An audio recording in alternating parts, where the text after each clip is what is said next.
Technical difficulties. Wait, what happened? Technical difficulties with Spectrum. Oh, So I saw it no. It wasn't like it was a lot. It wasn't a lot happening. In my yeah, opinion, it's one of those episodes. I feel. it is.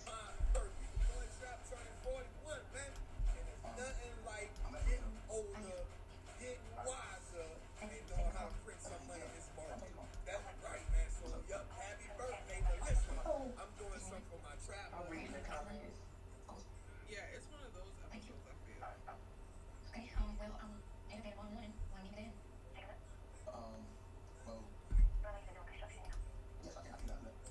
Hold on.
Oh Lord, these comments. What happened?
Hey y'all, welcome into another episode of Our Sistas Keeper with myself, Erica Vane, and Meg, formerly known as Hustle Queen Lee. how's everybody doing tonight? How are we feeling? Drop that in the chat. I know y'all have already had like a really robust conversation thus far. The chat is going off like crazy. Allie was checking it out while we was doing a bunch of things behind the scenes. How y'all feeling? These comments, they are amazing. These comments are amazing. I have been cracking up. And they are very enlightening. They are, people are expressing how they feel about these storylines that Tyler is creating or going back to. People are being very expressive. Come on, in a great expressive. In a great way. Listen, episode 5 went down tonight, and as you guys know, if you are not new here, we do this live after show titled Our Sistas Keeper to break down the new episodes of Tyler Perry's Sistas. But if you are new here, you have to subscribe to my channel to be able to post into the chat and be able to share your thoughts. We welcome your thoughts, but go ahead and hit that subscribe button. You can also subscribe to Allie Nick, who is my wonderful co-host. This is a place for people who want to have very intentional, uplifting, sometimes critical, but very honest and authentic conversations around Tyler Perry's Sistas, but more importantly, the subject matter that comes up by way of the show, because basically these girls are mirroring some Black women's lives, and we're here to break it down, and we're here to break it down in a very deep way, not in a surface level way. So if you giving surface level, baby, if you giving shallow, no shade, no tea, but this might not be the conversation for you, and that's okay. But if you like to swim in the deep end, then this is the perfect place for you to be. I'm really excited to get into tonight's episode, even though today's episode kind of felt like a little bit of a filler. It gave us a couple little beats. It gave a little Allie, it was a couple little beats. It was like 2 or 3 beats.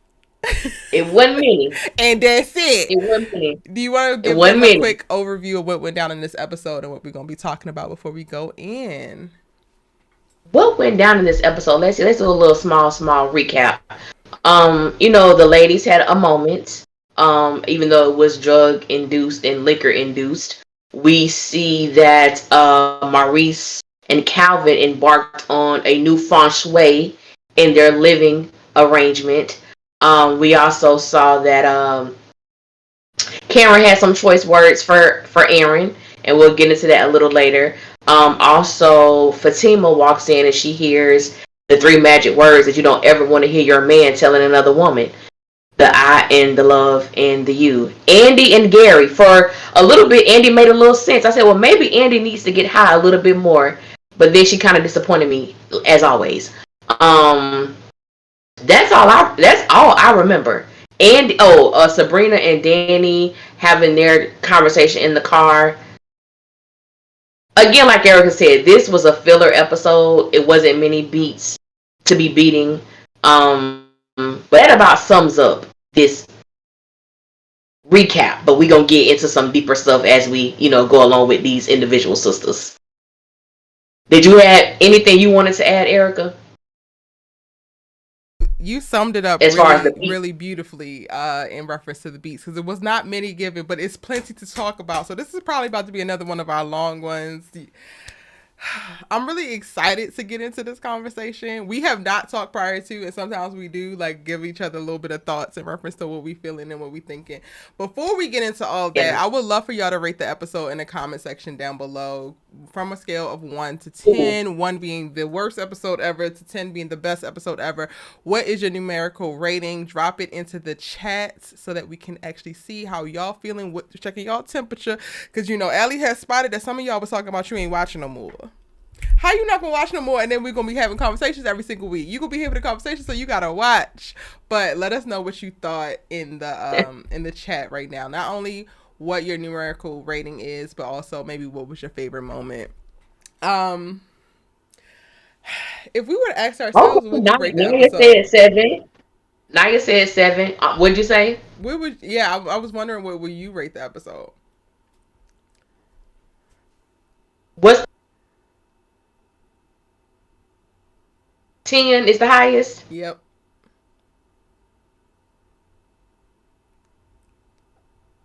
Give it a cool 3.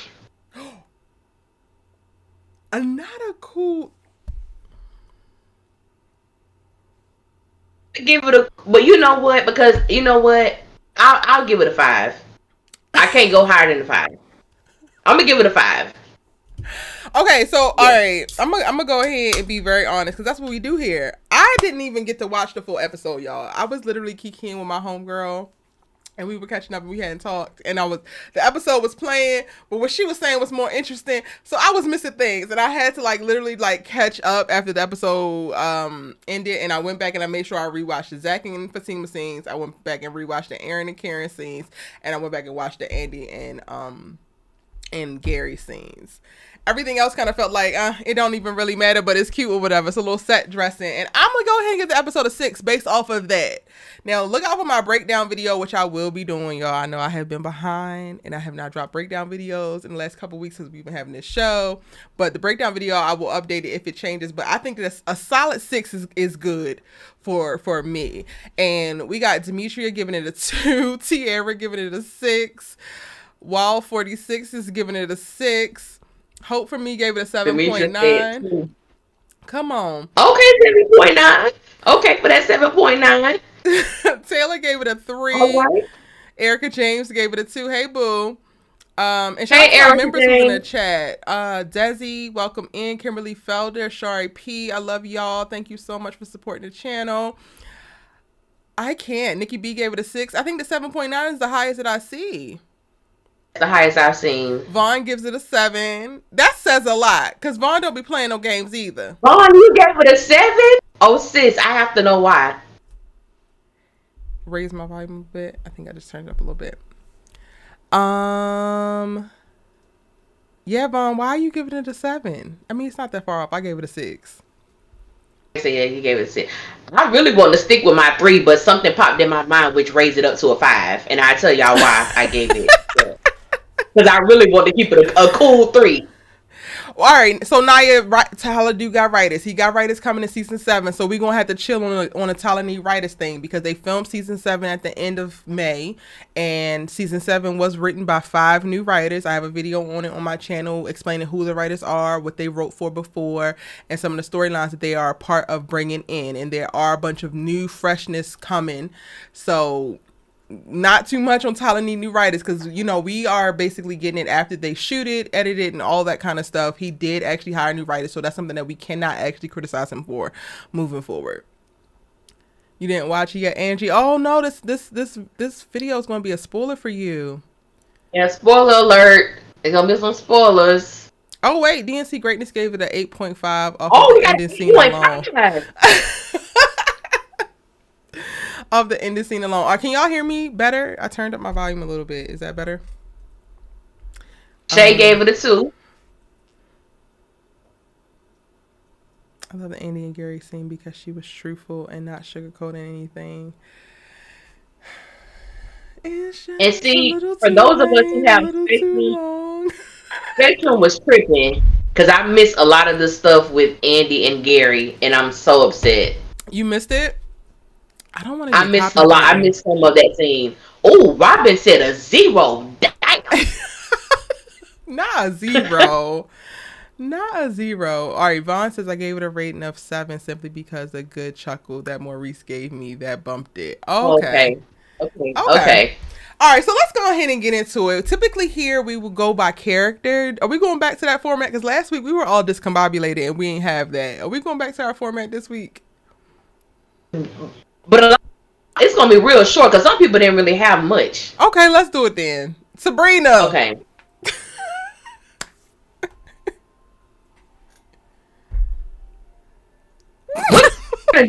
Sabrina was in the car with Danni, and Danni thought that she was driving. I didn't catch all of it, but Danni thought that she was driving, and she's all drunk and high, and yada yada yada. And Sabrina's worried about her. What did Sabrina do? She was driving, and she took out all her damn savings because she gonna give it to Bayo to flip it. This is what I'm trying to understand. I know that rent and expenses and living costs may be high. But for Sabrina to tell Danni that she has $190,000 saved, my thing is, baby girl, you're good. I understand that you don't have like steady income coming in right now, but for the most part, you're great, you're good. So you're fine.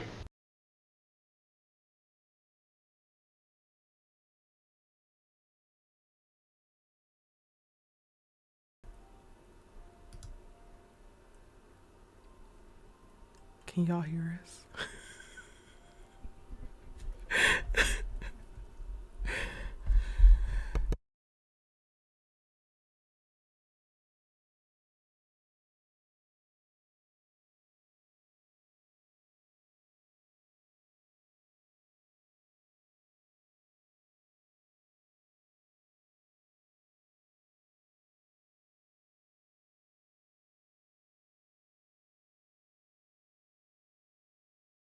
You can't hear us?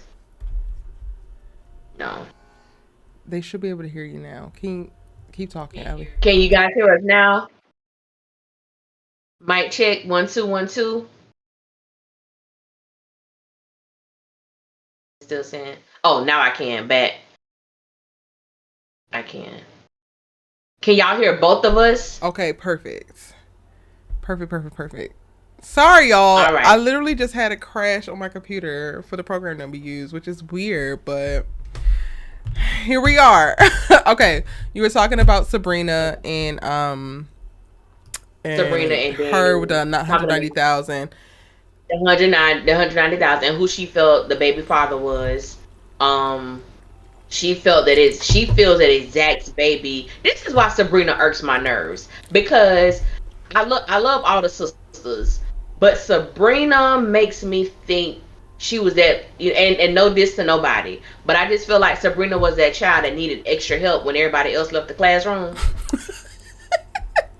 Because Sabrina is just like, well, I think it's ZAC's baby, because I mean, she's always wanted to have a family with him, and that's why you think it's his. And then she said, well, she didn't trip. Like, she didn't, which I thought was a good point. She was like, she didn't trip when she said she knew who the baby father was. But Tyler just always, make her act like, you can tell she's book smart, like she knows her stuff, but something don't go all the way. Something don't go all the way up. And I think that's the last time we saw her. It was her interaction with Danni. Like, she didn't do much. Yeah, that's the only thing that we got to see from her in this episode. You have been saying this for so long about Sabrina being slow, and I never thought that. And I'm like, wait, is it? I think that she's a little airheady. I think that she is a little like, I don't know if she's been through a lot, so she kind of gets to like float through life a little bit different than other people who have experienced traumatic experiences. I feel like for what we have gotten thus far, Sabrina has been a girl who only has experienced trauma by way of like seeing it from her friends. So like the most that has gone down in her life is like them saving Andi from her abusive relationship, whatever Danni experienced and the guy trying to do what he tried to do with her, or the guys, and then whatever might have happened with Karen. But like when they talk about their like college experiences, it's, for Sabrina's point of view, it's always from like what she saw, what she witnessed, what she helped out with versus what actually happened to her. And it's cute. I like that. Like, I like a black girl being able to like experience life with little strife and little stress. So I don't necessarily look at her like, okay, she's slow. I just feel like she don't have to think about the same things that we've thought about because she hasn't experienced certain things. I think it's 100% foolish for her to pull out every little bit of money that she have and get ready to hand it over to Bio because he's talking about he can flip it. Yes, girl, you saw that he had multiple millions of dollars, but that could be gone tomorrow because Ponzi schemes disappear very, very quickly, honey. And not to say that I think that he is that, but I just could not imagine. And also, so like I did tell y'all before, like we got let up on Tyler when it comes to him and the writers. But a writing issue is like before she only had $80,000, now she has a 990. Like, let's try to keep it consistent. Where did she get the other money from? Where did it come from? But okay. Yeah. So you said that she said she had 190.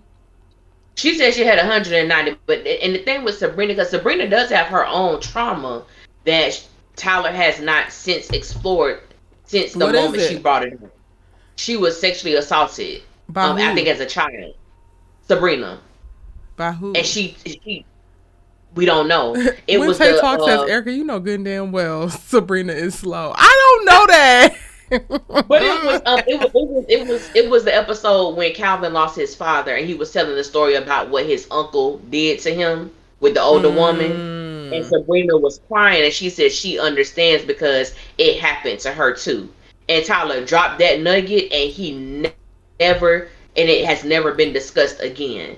So it makes me like Sabrina was like that innocent, bubbly child that somebody probably took advantage of. I think that's why she's so protective. I think that's why she's so protective of her friends. Like Sabrina, she is ditzy and airheadish and stuff like that. But when it comes to her friends, she is very protective. Like she truly is a ride or die, like what's up type of chick when it comes to protecting those that she loves. And I guess that's why she gives Maurice so much grace. Is because she walks around with that. So okay, well, I stand corrected because I did not remember that, but I also am in the thick of rewatching Sistas. Yeah, you're rewatching. Yeah, I have a couple video essays coming, and some of y'all will love me, and some of y'all will hate me, but I will not care either way because I need to get this off. Okay, but I am currently rewatching, so hopefully I can catch that. I was able to catch that Hayden was actually sensible. Y'all were right last week.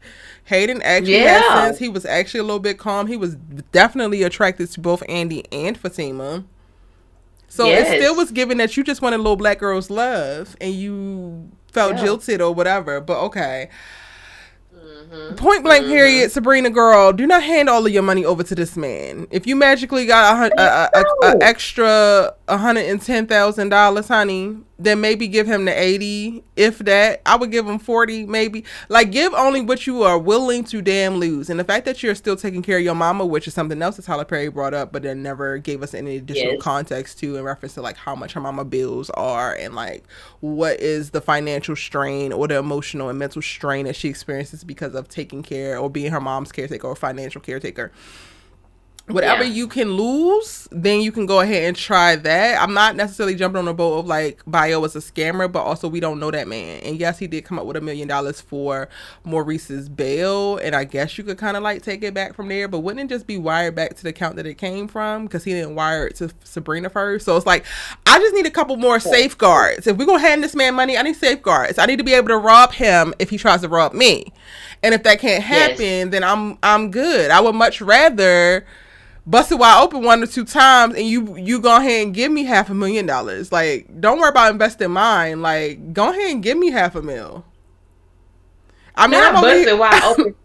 Sabrina is shoving vibrators up Calvin's you know what. She can go ahead real quick, and she already attracted the Bio. She can go ahead and get this $500,000 real quick. No, Hayden wasn't in this episode, but if Bio can't flip these little 2,000 I'm gonna give him, we good. But he only gonna come up with 4. That's fine. I got 190. I can 190 take me down to 188. If you flip these 2, then we can talk. That's basic drug dealing. I'm gonna give you this. You go out and sell it. If you can't sell it, I don't need you on my corner. You can't be on my team. You can't sell my stuff. So you can't flip this 2K. We ain't got nothing to talk about. Vaughn said Sabrina need not give him not a red cent, honey. And the fact that she was talking about pulling out all of her money, that's why I'm like, something ain't. The fact that I know that Sabrina is very, she's financial literate. She's very, when it comes to her finances, she's good, obviously. But I'm like, baby girl, the fact that you're the ones who get the emails. Hi, my African queen. You the one that will fall prey to that. Like, what are you talking about? Right. And like you said, we don't know enough. We don't know enough about Bio to be entrusting him. Yes, he gave her the $1 million, but you're a prince. You got a whole country. You got money after you. You Prince Akeem. You know what I'm saying? For coming to, so you got all of that. So $1 million to Bio is probably like $100. So I'm like, he could afford that, but also like don't have me flip nothing. Give me the money. You want to go on a date? Let's give me some more money. That's how I feel about it. Yeah, give me the money. I don't know, y'all, because, and I think this is why I also went to a place of like Sabrina ain't never had nothing happen to her because she's just so damn trusting. she's ridiculously trusting of pretty much everybody. And I'm just like, girl, in what world do they do that at? Because my little traumatized ass don't trust not a damn soul. I'm looking at you off the rip like, what you finna do? Do I gotta reach in my bag? I don't trust, and I have a coworker. She's so happy, like Jolly Joe, and be walking out as if nothing can happen to her, and she be looking at me like, I'm like, baby, when I go walking on my break, I said I wish somebody would. I'm stabbing them, and I ain't trying to cut your arm. I'm going in and I'm turning. You're gonna lose a vital organ messing with me, and but people are crazy, and the fact that you and it's sad because there are some people who are very trusting, who are just very open, and you know, people take advantage of people like that. And Sabrina is one of those people that made me think about, she's such an easy target someone would take advantage of her just because she is the way that she is. And it's no shade to people who are happy, because like for the most part, I'm very, very happy out and about in the world, but I switch up very quick. Like, in sorry not sorry men, but once I'm approaching a man that I don't know, and I'm walking, I'm going from like, I'm all good to I wish a nigga would. That's it's just built into me. And then once you pass and I'm sure I'm clear, I can go back to being happy. My bitch face automatically switches back on, because you just never know and you got to protect yourself. And Sabrina, like, yes, Bio has done a few things that most strangers would not do to, I guess, win her trust. I'm going to need her to get this together, because this is not... It's just not a sustainable way to live, especially being a black woman in a major metropolitan city, already experiencing certain crimes and certain things done to her. Like, girl, let's be for real. Yeah. Okay, let's go ahead and move on to Miss Danni, who just spent the episode drunk. Drunk and high, and said she was a psychic. Somebody was going to come from the left and try to sideswipe them. She think the baby is Aaron's because she feel like Pastor's sperm got something to prove. And she, you know, she gave Sabrina some great advice about don't be giving this man your money. I don't trust it. And then this is one of the things I don't like. This is me. I don't like that narrative that keeps coming up that Karen, you know, she told Andi, you know, Andi knows. You know, they talk. And I'm like, I don't like that, because I'm like, Sabrina and Danni also have their own personal friendship that they may, you know, share things with each other that they don't share with Karen and Andi. And that's okay. They don't have to, but I just hate that it is continued to be put on the forefront that Karen and Andi are always keeping things from them. As if they don't do the same thing. And but I said, we back here now? And it's wild, because in rewatching, it comes up a lot. Like, there were so many times in season 1 and 2 where Danni literally turned to Sabrina like, I ain't telling you nothing, because Sabrina wound up telling something that she had told her that she didn't want her to tell everybody else. It's like, girl, relax. Okay? Yeah. Relax. Yeah. And also how Danni keeps shying away from telling her business. But want to know everybody else's. Want to know everybody else's business. Danni's time is coming, though. It has to. Oh, yeah. It really has to. I think, and also in talking about Danni in this episode, we get Preston popping up at ZAC's house to check on him. And I'm looping Preston in because Preston is a part of Danni's storyline. Let's go there. Let's go there. We have arrived. I don't know how I feel about it. Like, I have been craving for this type of stuff to happen. I wanted it to be Danni, but Preston I'll take, because there was a certain, at least with Preston and ZAC, there was a building of a relationship as he was living with Danni at that short period of time when Preston had first got introduced into the series as Danni's love interest. I think that it's brilliant in Tyler starting to bridge the gap and not silo everybody off like that. It made sense to me. I just wish that if Preston was coming to say something or pull ZAC's coattail, that you actually do it and you speak the fuck up. Because yes, everybody knows that Fatima was uncomfortable, but what advice you got? What did you actually come here to say? If you actually come to check on him, then why aren't we trying to pull more information out of him about how does he feel? What does he think about Karen? Like, do something. You came over here, made this big old hoopla, and then just did nothing. And it was like, it was not given. It was a waste of a damn trip and gas. Girl, you said when he was talking, I said, get the hell out. Now, it's a day when I am really like here for ZAC. I was there for everything that ZAC told Preston. I truly was. I said, why the hell? Why did you come here? I saw Fatima's face. Sorry, we don't give a damn about Fatima right now. I'm sorry. If you supposed to be my dude and you know that you saw me break down, you saw me cry, you saw me go into this emotional breakdown, and you here talking about Fatima's face. What about me? What about how I'm feeling? You know that Karen is pregnant. You may not know that he the daddy, whatever, you may not know that, but you know that she's pregnant, and I'm thinking that she died. Why didn't you come and express that to me? And I just don't like that. Again, when I stand with ZAC, I stand with ZAC, and I feel like who was really there to comfort him in that moment, like going through his stuff. And if Preston was going to come, you didn't come to be an ally, you didn't come to really be someone that he could, I guess, be vulnerable with or let that wall down. That's why he basically customized, told him that he can get gone. Because you wasn't there for him. You didn't come there for him. Like, and it's crazy, and I don't want to get too far, but the only person that was like somewhat mindful and thoughtful of his feelings was Karen. Which I think is gonna lead to a whole bunch of stuff, but we ain't gonna get there yet. But it's like, Preston, why the hell you came over? And then you show up unannounced. Yeah, Danny's place is on the way, so I decided to stop by. Oh, really? Well, I decided that you should leave. Cause it's like, Preston, don't do this. I already don't like you halfway now. But no, I already don't like you halfway now. I don't like it halfway now. I don't know. I get it, but then I kind of don't. With the whole like popping up unannounced thing.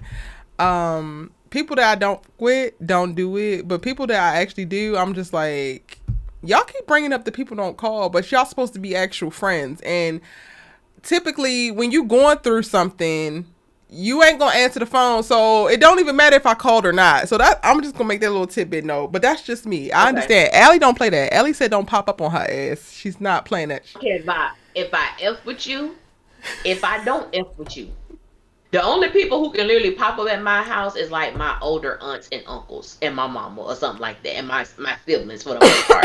Other than that, don't come to my house. I have literally talked to friends through my door or through my window. What? Text me to say, hey. But if you're in a bad place, just text me. I'm open the door. But if you just pop up, because I've had experiences. I've had stuff happen where I got somebody at my house and some other dude decide, oh, you want to pop up? Oh. Well, I'm not talking about like romantic people unless we're like engaged. I'm talking about like best friends, people who like supposed to know you and have the best interest, your best interest at heart. I have issues. The last week when I talked about my best friend, she wasn't my best friend, but a friend of mine was murdered. When I was in college, and she was killed by her best friend. She was murdered by her best friend, her childhood best friend. We were 21 years old, and it's sad because, and I think a lot of stuff that has happened in my life, I really do question people's intentions. Like, this is somebody that she trusted. This is somebody who he was visiting, and she let him stay at her house, and he had a whole plan to end her life. He killed her and then placed her in the bed until she was asleep. And then he ended. Yeah, it was bad. And then he ended his life. And it's like, people were so like, it was her best friend, and I'm just like, how? Yeah. How did that, how do you get there? So I'll just be like, not that I think my best friends would do anything. I remember one time, me and my friend was riding, and it was dark, and girl, she took this street. I didn't know where she was. I said, where you taking me? And she was like, girl, calm down. I said, no, I need you to get on the street that I'm familiar with. Ain't no lights back here. Girl, I pulled out my knife so quick. I will end you. Damn. I will end you. I do. And honestly, I'm like, I can't even say anything because, like, looking at some of the things that have gone down in recent history, like the young lady who went on that group trip to Mexico, and like, there's a lot of things happening. So Yeah, I You get gotta it. just be careful of people. You know what I'm saying? But I get it. But I do understand the mindset that I don't know why Preston popped up. Like, what the hell you came for? You were making a man feel even. And even What if did you you was gonna for? do that, then do that. Like Tyler Perry be having some of these characters toe the middle of the line too much. Like pick a damn side. If you gonna come here and make this boy feel bad for making Fatima feel bad, then do that. If you gonna come here and reassure him, then do that. But Preston, like part of me is like, well, one, I'm not rooting for you and Danni any damn way because I still hate that ultimatum that you have yet to apologize for, and you still double down in because you got this little white hoe at the damn airport. I mean, at the motel waiting on your ass while you running behind Danni, shucking and jobbing and doing all type of goofy. But you're not getting what you want out of Danni because also you toe the middle too much. Pick a damn side. Pick a lane. Do you want her? Do you not? Say what the hell you gotta say. Preston be tiptoeing and dancing and doing too much that make you just like, sir, go ahead because you don't want me enough. And I'm not saying you gotta be obsessed, you gotta be crazy, but you gotta be damn sure. You gotta be damn certain. Preston be in conversation and he be like, well, and will. No, speak with your chest. Say what you said. But that's just me. Say one sentence. You ain't saying nothing. You can go. I saw Fatima. We all saw Fatima. Fatima saw Fatima. ZAC said the building was burnt up and everybody looking at Fatima. See, I know that's right, ZAC. Everybody just looking at her. Because we got to be so concerned about her because ZAC's over here having an emotional breakdown. Let's all look at Fatima. I don't get it. And maybe that's something we can talk about later. How people I didn't mean to say it like that, but I'm just like, well, maybe that's even something that we could talk about later because people were really upset that ZAC did not pay attention to Fatima last week in the episode. But to keep it moving, I wasn't here for Preston. Like, I just wasn't. I wasn't. No. I'm sorry, everybody. Just look at Fatima. That's what ZAC said. ZAC said your brother was burning down and everybody just looking at Fatima. In a nutshell, ZAC was like, I don't give a damn what she was looking like. That's really, he didn't care. Like, he didn't care. I ain't even gonna hold you. Like, Fatima has had such a strong run on Sistas in reference to being placed at like this really high pedestal. She, to me, has been positioned and visually like look better than all of the girls. Like, she was so untouchable. She was just so perfect. And to be in the space that we in now, I cannot help but chuckle. And I'm not trying to laugh at her like downfall per se. But I do like that it's kind of like she's being equalized and she's catching a couple L's as well, because last week's episode was definitely an L for her emotionally. And even watching back the damn scenes and seeing her look at this boy, and I'm just like, bruh. But let's go ahead and move on. Little Miss Andi, Andrea Barnes, who found her voice in this episode. Yeah. Baby, is the weed giving you wisdom? Was it wisdom though? Well, okay, weed wisdom, weed knowledge, weed sense. I'm trying to make it make sense, Erica, because Andi still don't make no damn sense to me because you also blurting all this shit out for no reason. And girl, you are not just messing with this boy for the sex. I am rewatching from season 1. You have been dropped off in the country. You have been squeezed to death. You have been almost shot and killed. You have had all your furniture and money seized out of your bank account, and it was not because of the damn penis, girl. Stop it. Stop it. Women, when they're alone, they just gonna want to do anything to be felt. Yes, and also you are dumb, honey. She's dumb, but it made me think of a joke. You know the comedian Samore? Mm-hmm. Okay. She was talking about, I can't remember if it was on the Queens of Comedy, I can't remember. But she had this joke where she was talking about how like she had this friend and her man was abusive, like, he take a car, don't return it with no gas and nothing like that. So she was like, one day she saw her friend and her friend had a black eye. And she was like, girl, did so-and-so put his hands on you? And she was like, when a man got that good penis and he giving it to you good and loving you right, the girl was like, nah, he didn't hit me. I just like walked into the punch. And that's what it made me think of Andi. I'm like, if penis, like, for me, we all grown. Hopefully, if you're not, you should be grown on here. But I think I've had amazing sex, and being grown, you understand the pleasures of sex and what that brings. Yeah. At the same time, as a grown, fully grown woman, I can't see myself being a fool for it. So what I will add a caveat, a little asterisk onto that. I have actually been a fool, but not for sex specifically. I was also in love with the person who was given amazing sex. Like, I cannot imagine this little ugly piece of a man being a thing that, like, just completely knocks you off your center so much that you are willing to go into financial, mental, emotional, spiritual, and physical ruin. Yeah.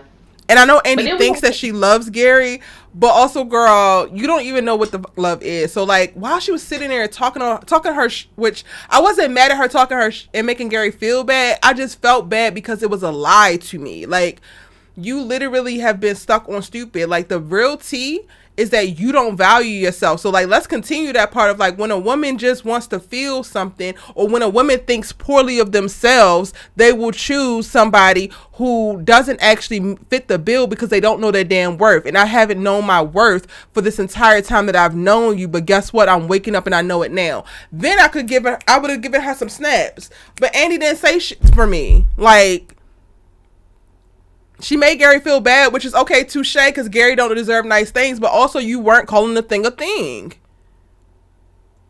I was happy about, I might do something. After all he done did to you, like, it's sad when I have to celebrate such a small thing that Andi did, but she don't never do nothing with Gary. She be all crunk with everybody else, but with him, she don't do nothing. So I had to take this little victory that she gave us because we don't really get it at all. And I think that's what it goes back to. And I think I really want to know what is Andi's backstory, because we know that she was abused in college.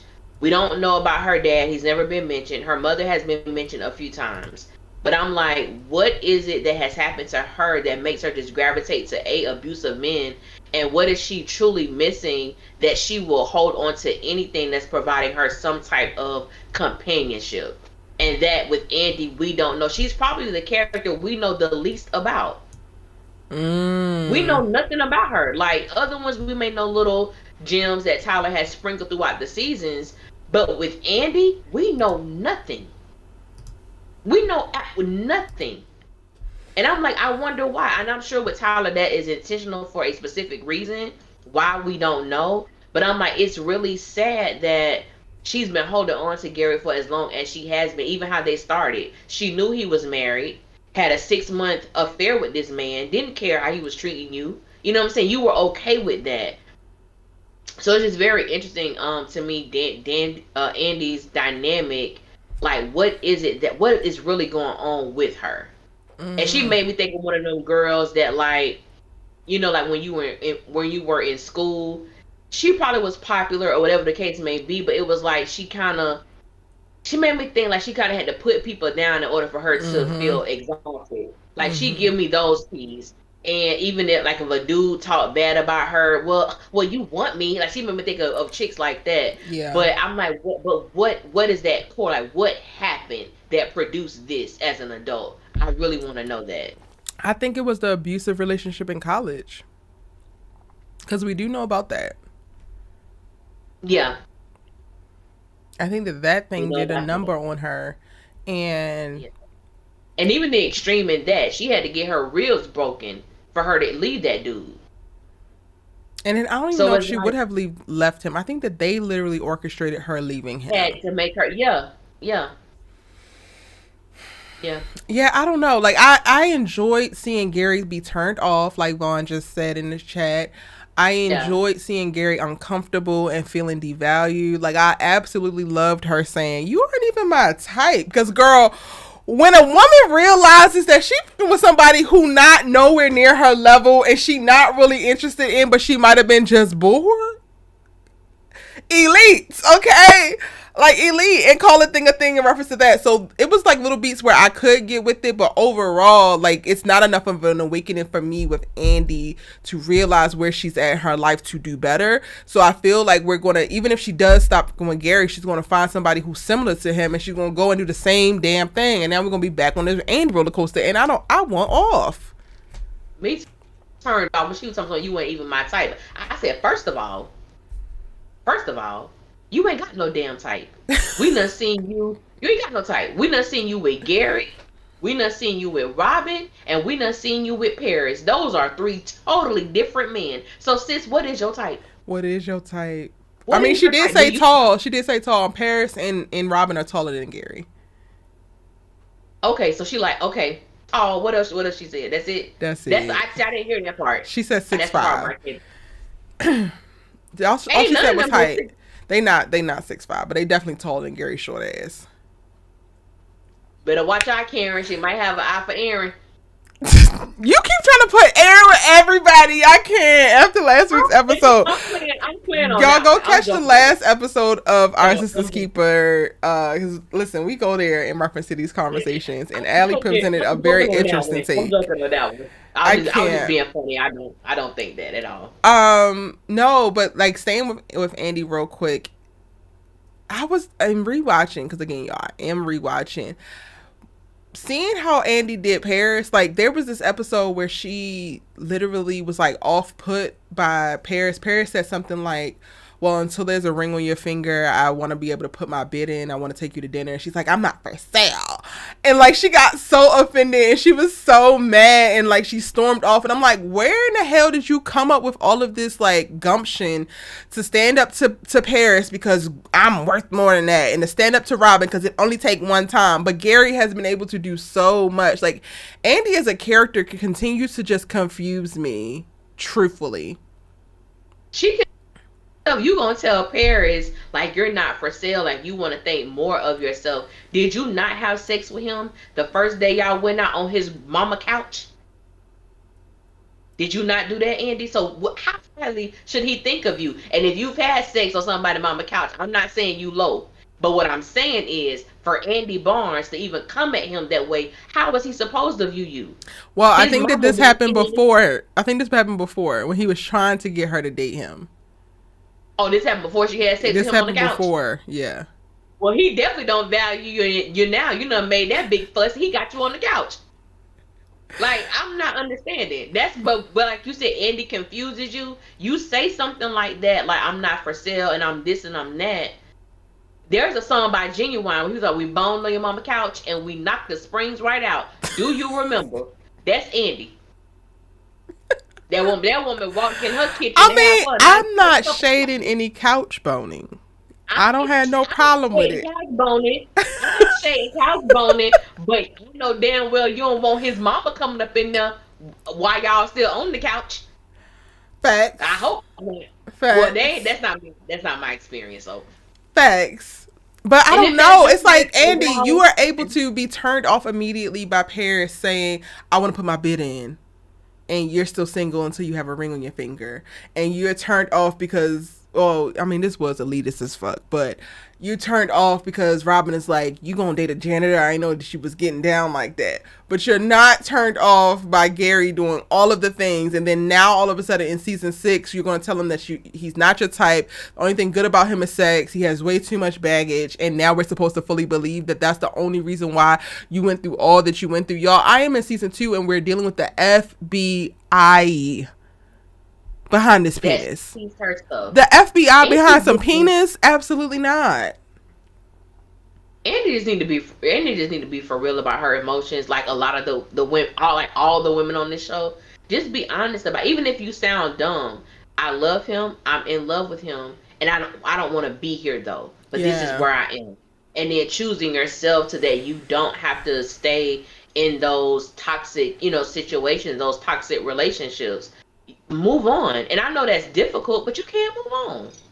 I would have respected her more for this whole enlightened, high, drunk rant if she really called herself to the carpet more than she did Gary.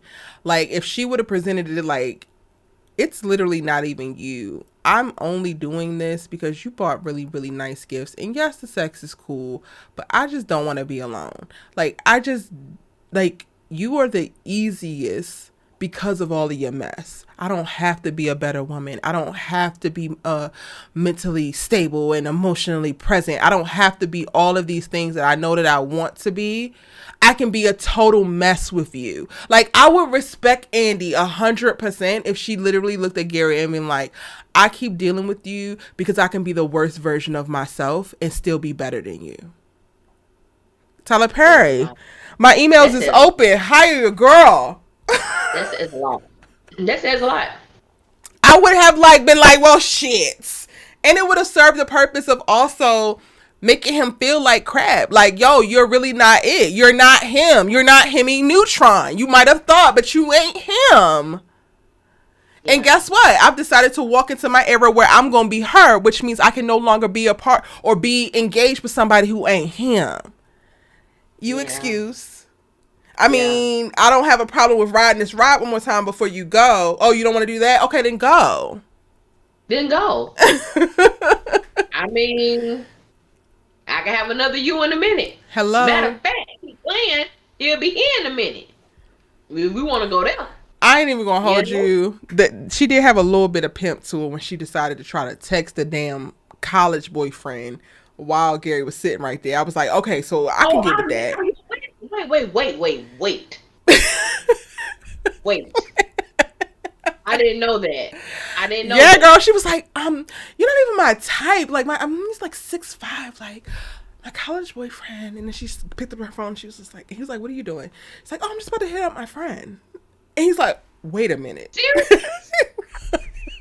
the dude that broke her reel. Oh wait, shit. I don't know if it's that guy specifically. Oh, okay. Allie, I didn't think about that. I'm hoping that she had other college boyfriends, like not just one. Lord, please help us know. I'm assuming it was a guy that she. No. Okay. Because we don't even got the tea on that. I just like the pimp hand of like go ahead and hit another dude up while Gary's sitting right there, and Gary was just completely perturbed. Like he was just like the audacity.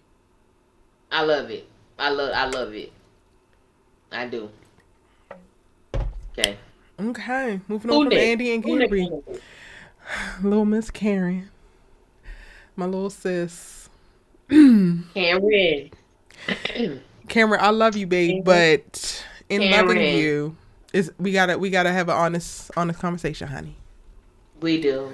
Because and I don't like know. Erica said, it's funny because we haven't discussed how we feel about the episode, and we have not really said anything about it.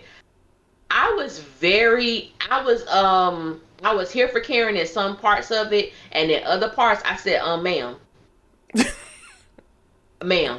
So Same. What I wasn't here for, well, we know she talked to Pam, and Pam was, trying to tell her about the fire. It wasn't her fault, and what she's gonna do. She doesn't have the money. She was like, what ZAC gave you money, and then we found out. I didn't know for certain that Karen did not have insurance on her salon. And but then, I understood. I'm so glad Tyler gave her a very valid reason for not having insurance. Yes. Thank God. Not that she was just being negligent. It was, when I didn't have the clients, I let it lapse because, to take care of other, financial obligations. So I liked that part was written in there. And so, her and Pam, whatever the case may be. But I like the fact that Pam told her she loves her. She told Pam she loves her too. I did like that.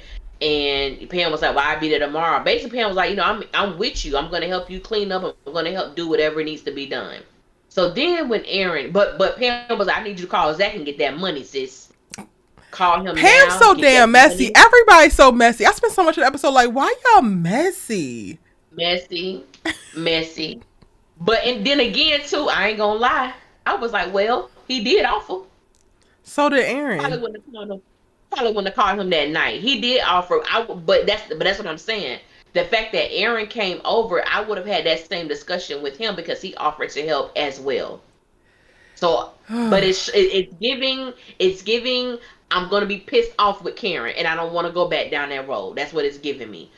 But we see that she calls ZAC, and well, she calls ZAC after Aaron. So let's talk about Aaron first. Oh yeah, it was Aaron. Okay, Aaron came. Aaron first. Pops up unannounced, and then we make a point. We make a point of saying, you know, unannounced, and it's like, but this is also your man, and he thought you died, girl. Like, but is he though? Karen, like, okay, so like, let me just give y'all a little bit of context of where I'm coming from. So I don't want to hear with this commentary I'm finna give. Karen might as well go ahead and be like literally my BFF. Like, I am an honorary sister. I'm in the fucking group when it comes to Karen. So how I'm about to respond is how I would literally respond to one of my best friends who was in this specific situation as well. And it's cute and all, girl, that people love you. We all love you. Thank God that you're still here. But what we're not going to do is throw this good ass man away in the hopes of going down rivers and streams that we used to and hoping that they asses is different. All in a matter of a couple hours after a goddamn fire. Like, I cannot. I just feel like you can be frustrated with Aaron behind the girl, and I think that she's 100% valid. And like, she made a point of like, yeah, I gotta go tomorrow and see who's the second person that has died in my salon.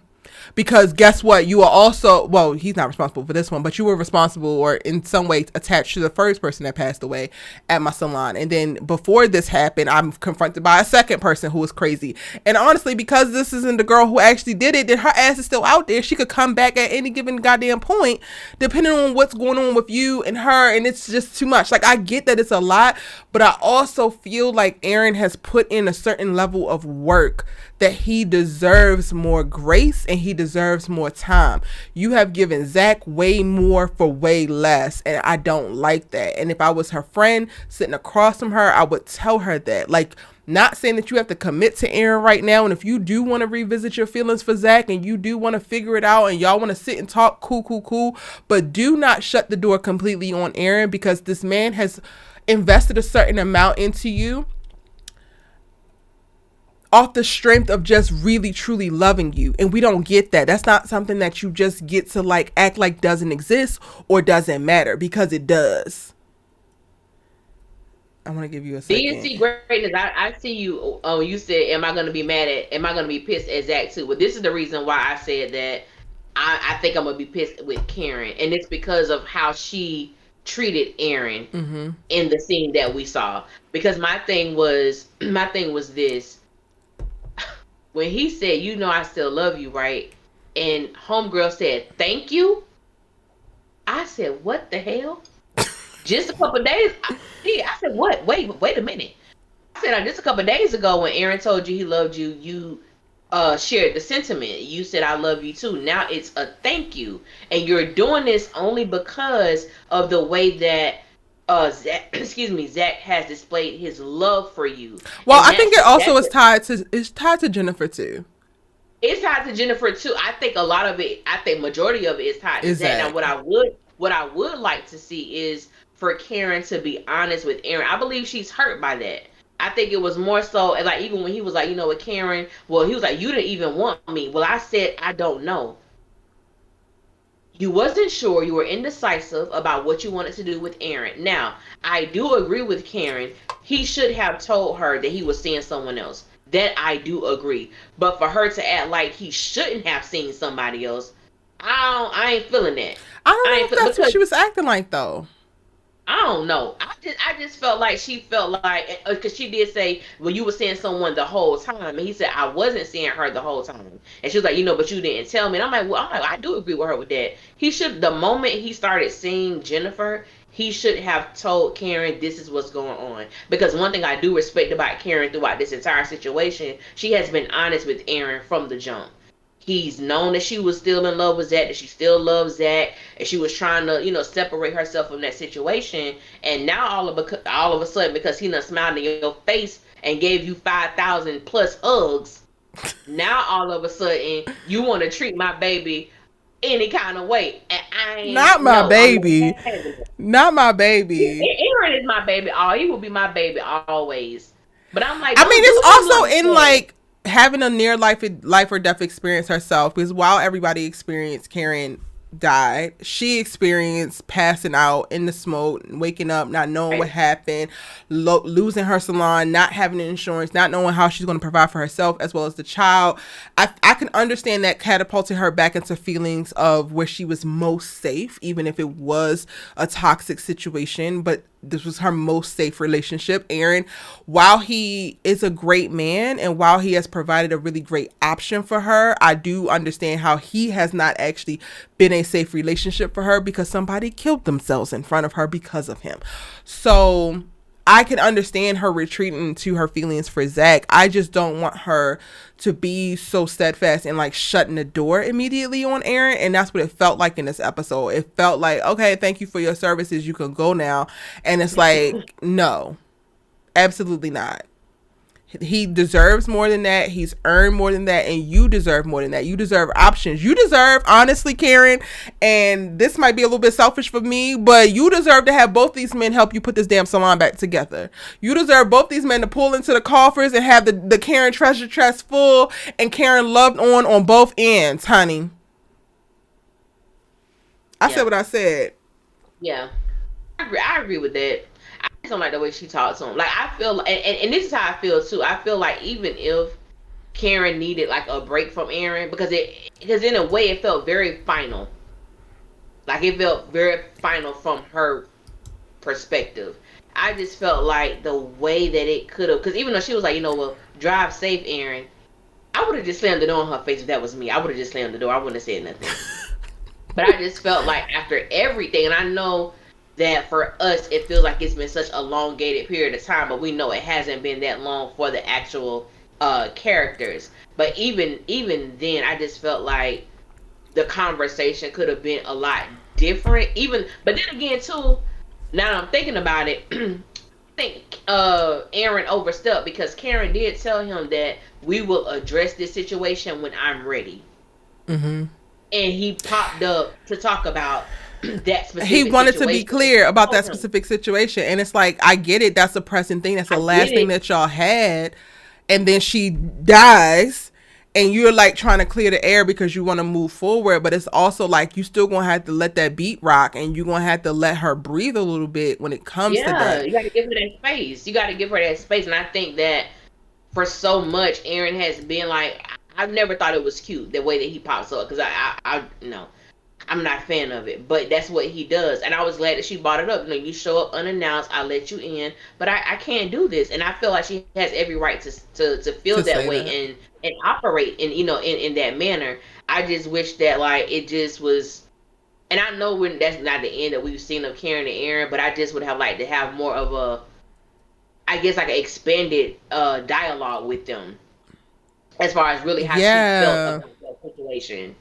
Because honestly, we're left with Karen just able to run with her assumptions. Like she spoke to, you know, you driving women crazy and you getting women to believe a certain thing. So it leaves us as the audience to believe that she's just going off of the surface level information that she sees. She's not getting any of his explanation because she's asked for time not to have his explanation, which is fine too.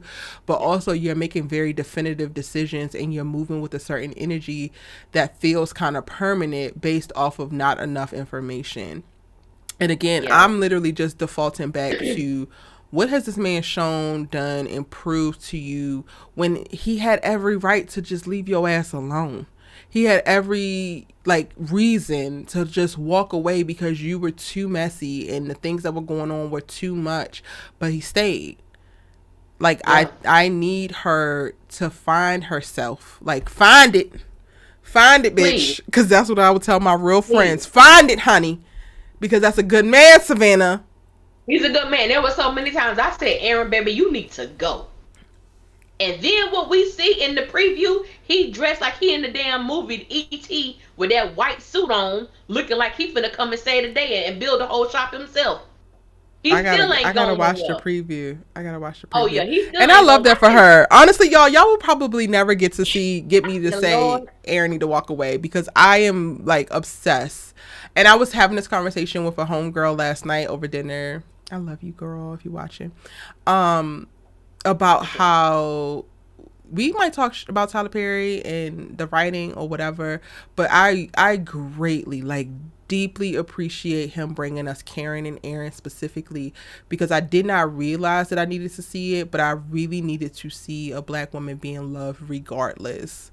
Like, I needed to see the trade-off. I needed to see a man ride or die for a black woman, because we don't get to see that in media, and there's really no other show showing us that. Like, the closest thing, I was literally thinking about this last night over dinner, and I was like, the closest thing I could think about to it was being Mary Jane. But then David put Mary Jane through half of the stuff that she was trying to fucking heal from. So you should be there to mend the wounds. You should be there to, like, I don't care, I'm gonna figure it out regardless, because you are the one who damn broke her. But to see Aaron as a man who isn't responsible for the most amount of damage, but to be there and see her value anyway, I am just 120% there for it. I think that he's strong enough to handle it. I think that sometimes it's unfortunate. Sometimes he's going to be mistreated. And that's not okay. However, it happens to us all the time. And to see the reciprocal, it just, to me, is really, really beautiful. I agree with that. I agree with that. Do you think that Aaron should have been more expressive about his relationship with Jennifer to Karen? I feel like that would have been a perfect moment for them to actually become best friends. But I'm also of the camp, like, Erica is a very different girl. If y'all haven't noticed already, I want my next great love, my husband, to be a friend first. Like, I would love for him to come out of the friend zone. I value friends. Like, I want people to care about me and me to know that you care about me before I'm jumping to bump uglies with your ass and do whatever else, right? So I feel like if Aaron would have been as honest with her as she was with him, that would have been a moment for them to truly build a friendship. And she would have gotten to know how he is in court and outside of her, because he would have been able to tell her what's going on, what he don't like, what he do like, what is making him a little bit uncomfortable. Their relationship for the most part has been mostly about Karen, and I would have liked to see more of, like, what he needs, what he wants, and for her to know that, because then you get the information that you need of, like, if you do choose to be with this man, are you willing to step up and be what he needs, what he wants, and all of that. Like, you get all of the information that you need prior to, before making a decision about the relationship. And it's beautiful. Y'all need to stop running from the fucking friend zone, because it can give you all the information that you need to make an educated decision. So yes, long story for that question. Yes, I think that he should have been honest. It would have done nothing but help them. Yes. Yeah. Thank you, Madison.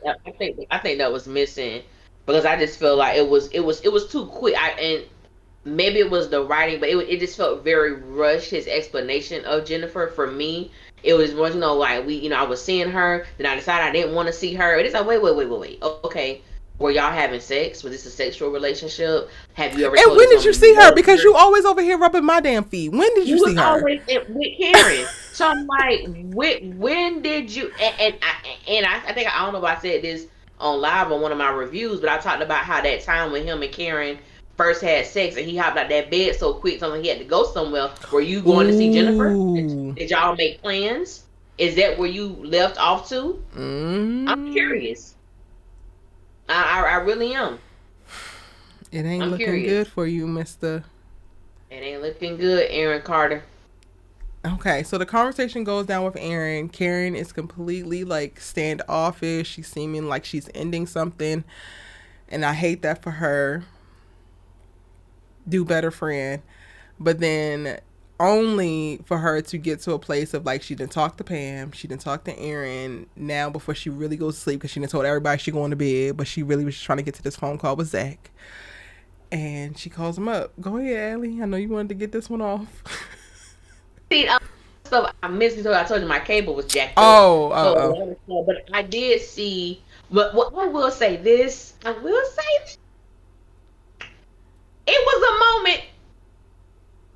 was a moment, and it was a cute moment, and I didn't want it to be cute. But it was a moment, though. I think that seeing Karen and ZAC like we saw them tonight, I said,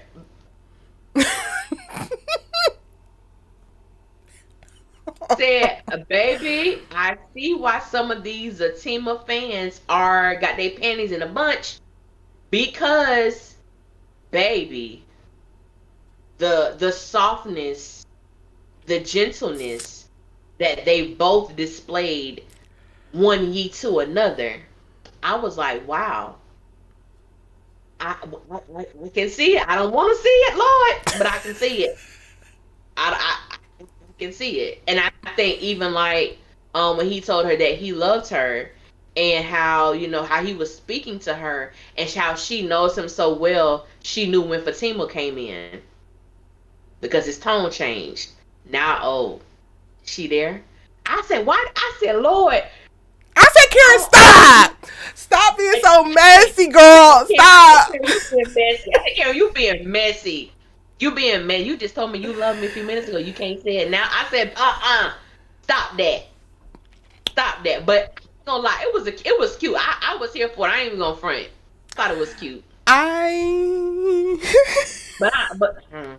Go ahead. Fatima, girl, I love you. And I really do want the best for you. But I don't know, honey. I just don't know about this one.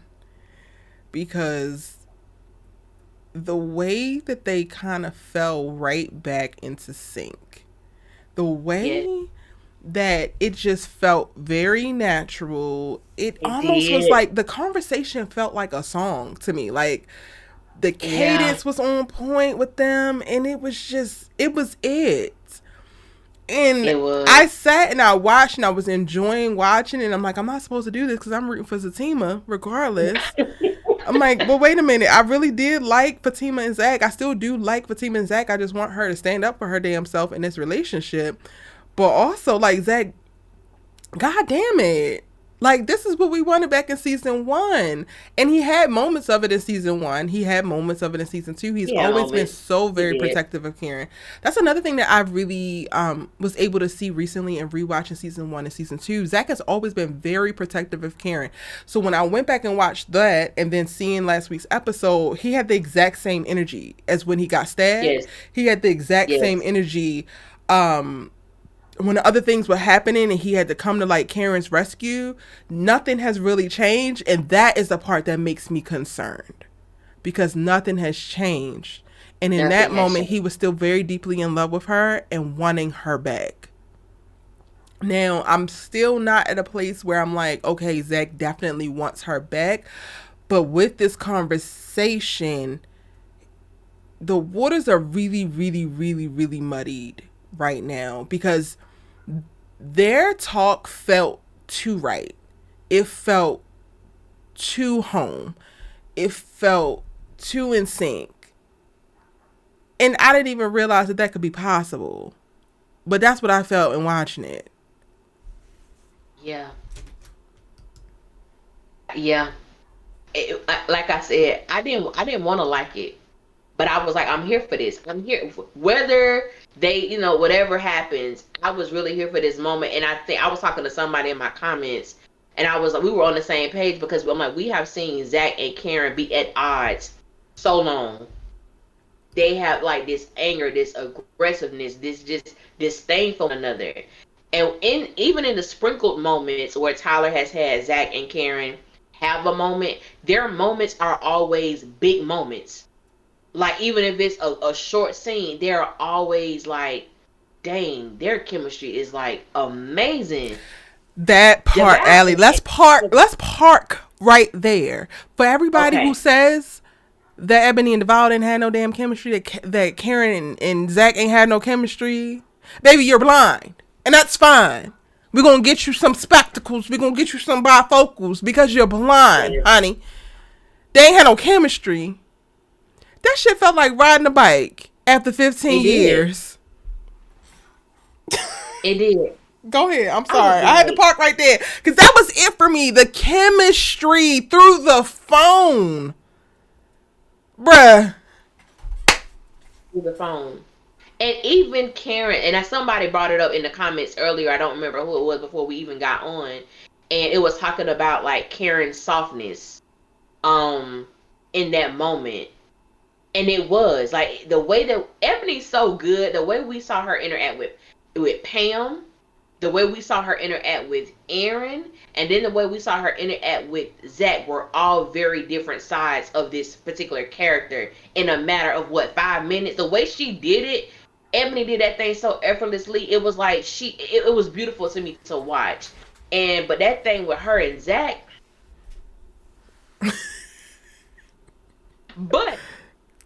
but this kind of stuff I like as a viewer, even a writer, but mostly as a viewer, when someone has two great options to choose from, where it's just not one option, like, girl, that's the obvious choice. But when you put somebody in a position where whomever they choose, it's a good choice. And I'm like, I don't feel ZAC is there right now, but I do feel like when ZAC and Karen are in a great place, they are in a great ass place. And it really exudes through the TV. Like, so much so I'm like, Fatima who? Sorry. Real, like, that's the way it makes me feel. Like, Fatima who? For the people that have questioned whether or not ZAC loves Karen, if ZAC is still in love with Karen, I'm like, it's just certain things to me that is not, you can't deny that. You just can't deny that. I ain't going that far. It is undeniable. I ain't going that far to say Fatima who, because if it was Fatima who, at least from my eyes, I respect your eyes though too, Allie. Yeah, I respect your eyes too, sis. I respect your eyes. If it was Fatima who, then there would be no switch up when she came through the door. It would be no concern. It would be no covering it up. It would be no not saying I love you the second time because she's standing right there breathing over you. So he's still very much so conflicted. I do want to go back to the point that you started to bring up in reference to like having two great options. The problem with where we're at right now, and this is what gets us, this is why we got to be quicker than that, black women, because in the tumultuous moments, in the big moments, some black men will show up for us and make us feel so protected and covered and like they got us, and that's the thing that we fall in love with. But ZAC, you cannot just show up when shit gets real. You cannot just show up when lives are on the line. You cannot just show up when this is the end of the road. You have to show up every single day and be emotionally present and intelligent. You have to show up every day and be effective in your communication and able to speak to your emotions. Like, it almost breaks my heart in us breaking this down now. I didn't process it while I was watching it because I was really just allowing myself to feel and enjoy the moment with ZAC and Karen. And it's like, you can be this now, but what about the damn day-to-day? What about the day-to-day when you're feeling down and you feel like you are not accomplishing enough and you're feeling insecure, and then you revert back to some goofy-ass behaviors that you had, and now you're sacrificing a whole damn relationship running behind some girl that's going to make you feel good in a moment. Like, save me every day. Don't just try to save me when you really feel like my life is on the line. And I don't know if that makes sense to people, but that's the part for me that, like, ZAC is still very much so missing. So he's not a viable option right now, because you only are going to come through when it's the end of the fucking road.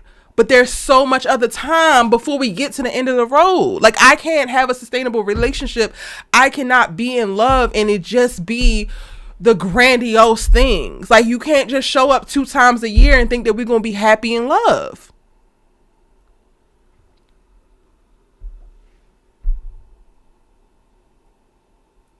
Wait, I can't hear you. I think it's muted. Oh, can you hear me? Yes. Okay. No, I'm just saying, I was thinking about what you're saying. I'm like, I mean, I agree. And I don't know, sometimes, I mean, I don't know how Tyler Perry is going to take this, but I feel like when they showed the preview, I know you say you hadn't seen it yet, I believe, but it was like he was going to tell Fatima that he went to the law firm to tell Fatima that he was going to see Karen, and then he showed up to her salon. So I'm like, he's making him, because like when their conversation, he said he would meet her there, you know, at the salon, whatever, to look at the damages or whatnot. And it looks like that he's being very intentional in keeping his word to Karen. So I'm like, I really wonder, like, is this a part of ZAC showing up, like, on a continued basis, but he's showing up for the person he not engaged to? I mean, okay, so I'm gonna put a pause on that part, but like, we've also seen that happen too. Like, you got stabbed for this girl and then was cleaning up your blood and got in the car with Aaron to go over there to bring her clothes, and like, the immediate danger happened and you're right there in that moment, but then also you like fall off and you go do something else. So like, I feel like the next 3 days, okay, cool, he gonna be there, but then what does it look like sustainably?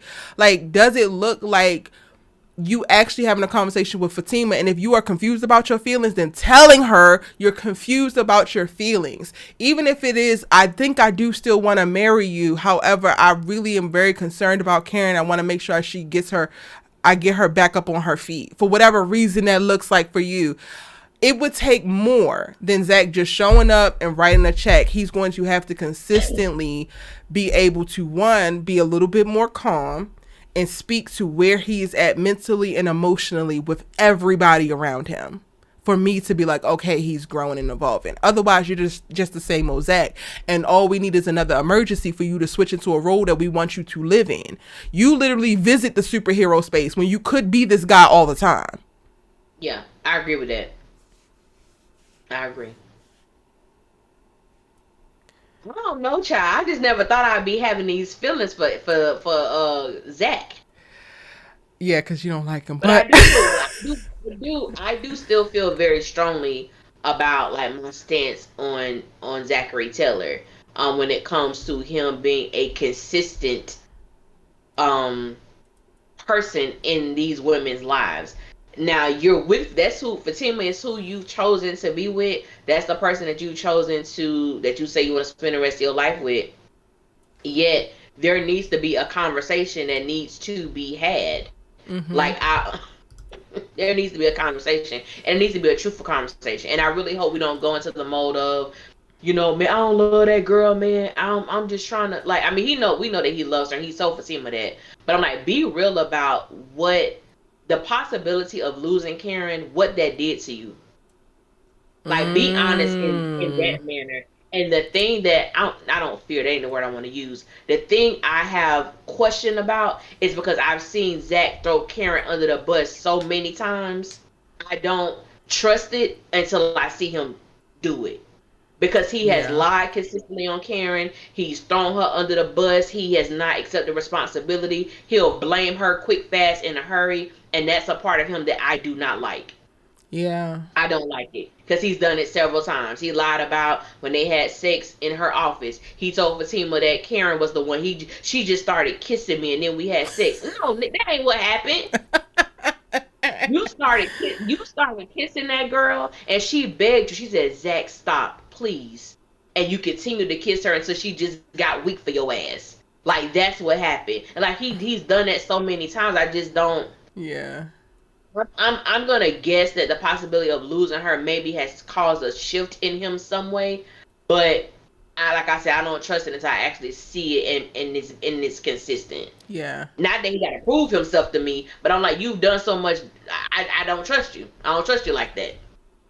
Yeah. And from what I recall, and y'all can correct me if I'm wrong, we didn't get to see much from Fatima aside from her walking in on the conversation with ZAC and Karen. And as you mentioned, Allie, you know, he's showing up for a woman that's not his fiance. Did she say anything tonight? Like, did she have a speaking? Did she speak? And I don't want to. It's my job to talk about it, so I'm going to talk about it. But I really don't want to talk about it because I'm kind of irritated with Fatima. And I know people are going to be like, Erica, you can't kick this girl when she's down. I am frustrated with Fatima because when he got off the phone with Karen, you're clearly frustrated. And he's like, are you okay? What's wrong? She's like, I'm fine. Can I write you a bath? No. Can I do? And it's just like, girl, you just was at the bar talking about, are you stupid? You was just like saying it's so much. It's like this and it's that. Say what the hell you got to say. Otherwise, why the hell did you come home? Because if we're just going to walk around and be mad and silent treatment and try to play like it's cool, but you weren't answering any of his phone calls, you weren't answering any of his text messages. And it's not even that I'm mad at her in reference to, from ZAC's point of view, of like, why are you ignoring ZAC? I'm mad at her for not expressing herself, for repressing herself, for holding herself back. Like, you're not doing a good job of playing at, so you clearly missed the boat in reference to supporting him and his dead ex. So it's reading all over your face, it's reading all over your energy. Just fucking say it. Please. Like, I'm not, and that's the thing I don't like about Fatima. Like, when I say she really pisses me off, she gets on my nerves because Because Fatima always got to process shit. I have to process ZAC, but when she asks ZAC a question, he better answer it quick, fast, and in a hurry. When she wants him to be ready to give her an account for his actions, this is where we disagree. This is where we disagree. Because I be processing shit too, but I feel like the processing happened at the bar already. So like, this is not her processing in this. Well, it is new for information of him being on the phone. No, I'm just saying, not this particular situation, just in general. Okay. Like in general, that's her stance. But I do agree as far as with this situation, she's had an opportunity to express how she feels to her friend, to kind of deal with whatever it is that she needs to deal with. But I feel like for me, if she really processed it, when ZAC asked her like, well, what's wrong, she wouldn't have lied. So why are you lying? Well, okay, so only thing I am gonna say is she did get the new information of like walking in and ZAC being on the phone with Karen. So like all of that is new that didn't happen before she got to express what things look like. Now she's getting almost a confirmation, the opposite. So even if Angela talking her out of feeling the way worked, walking in and then hearing, I do love you, Karen, and not immediately getting off the phone or whatever she might have expected. I don't know what the hell she expected him to do when she got there. I could see that being new information, and I don't have a problem with her processing it. I would just much rather, even if you don't want to say something, be like, I don't want to say anything to make matters worse, but I am not okay, and nothing that happens right now is going to make me okay, so I'm going to take a bath and get in the fucking bed. That's what I want to see. That's what I want to see. Because you said something earlier, I didn't comment on it, about how, how people, how some people had this high praise for Fatima. When she first came on, she this, she that. I always said Fatima, like everybody, I never viewed her in that light, and I just feel like I would have respected her more if she would have said what you said. Mm-hmm. Like right now, we are going to talk about what happened, but right now I'm just not in the place or in the space to do that. Let's table this until tomorrow morning, or something like that, because I feel like, what are you mad about? Does ZAC really know what you're mad? Like I just have like different feelings about what exactly are her feelings in this moment. Like, what are you feeling? She feels that ZAC is still in love with Karen, and I get that. But I feel like, and then you walk in on him telling her that he loves her, which you know this information. So I'm like, I don't know, like what new information is she gathering from walking in the house? I think that she got a confirmation of what she initially thought, even though Angela maybe has succeeded in convincing her, like, girl, no, it's not as what you think. And then she walking like, bitch, it is exactly what I think. And then also, like, I'm gonna be honest. So, like, while I was frustrated with her not just coming forward and saying something, but I'm also a very emotional Cancer, and I be letting shit fly. Just so y'all have context, I also have to go back to, and if y'all haven't already, hit that subscribe button, give this video a like. I have to go back to trying to process why Fatima's even in this relationship with ZAC, and part of me feels like something is keeping her there that like leans on her insecurities, and like maybe there's nobody else or whatever. So we have to kind of take that thought process into mind as well, in reference to why people avoid or try to avoid saying things that they feel like will be hurtful, or they feel like will put them into a deeper moment of conflict, because her ultimate goal is to not lose ZAC. So I do understand how she don't say certain things, because her ultimate goal is to not lose ZAC. It's unfortunate that in doing those things and making certain decisions to hold certain things back, she is literally losing herself. But that's a trade-off that we make sometimes. Somebody DM me the new trailer. Y'all said the new trailer drops. Send me the new trailer real quick, please. Please send it so she can send it to me. Yes, a Cancer. My birthday was last week, but we celebrated on live. We were literally live last week on my birthday, and I'm a whole Cancer out here. Very proud, very emotional, very real, very loyal. Well, and who said something? I think because I'm a Virgo, my brain just don't function a lot of ways. Because I am very logical about stuff, and I just feel like with Fatima, same question, and I pose it all the time when I do my reviews and stuff. I'm like, I don't understand why she's with him. I don't. It has never It has never made sense to me. It has never, like, I don't understand why she's there. She was dealing with stuff within the first couple of days of hell when she first met him. You bailed him out of jail. The first night you dealt, like, you met him. You dropped 5 stacks on a brother that you didn't even know. 5. So it's like from the beginning, sis, the writing was on the damn wall. And slowly but surely we have seen like this etching away at whomever I guess people thought she was in the beginning. And I'm just like, I don't understand it. Like, I just don't, like, what is that giving you? Because he put some damn pictures on the wall, on the mirror. That he also did for Karen. You know what I'm saying? So I'm like, I don't get it. I don't get it. He did some pictures for you. I don't know. I don't know. It just doesn't make sense to me. I try to understand it. I mean, ZAC do present himself like a guy with a lot of potential, and he's fine. He is.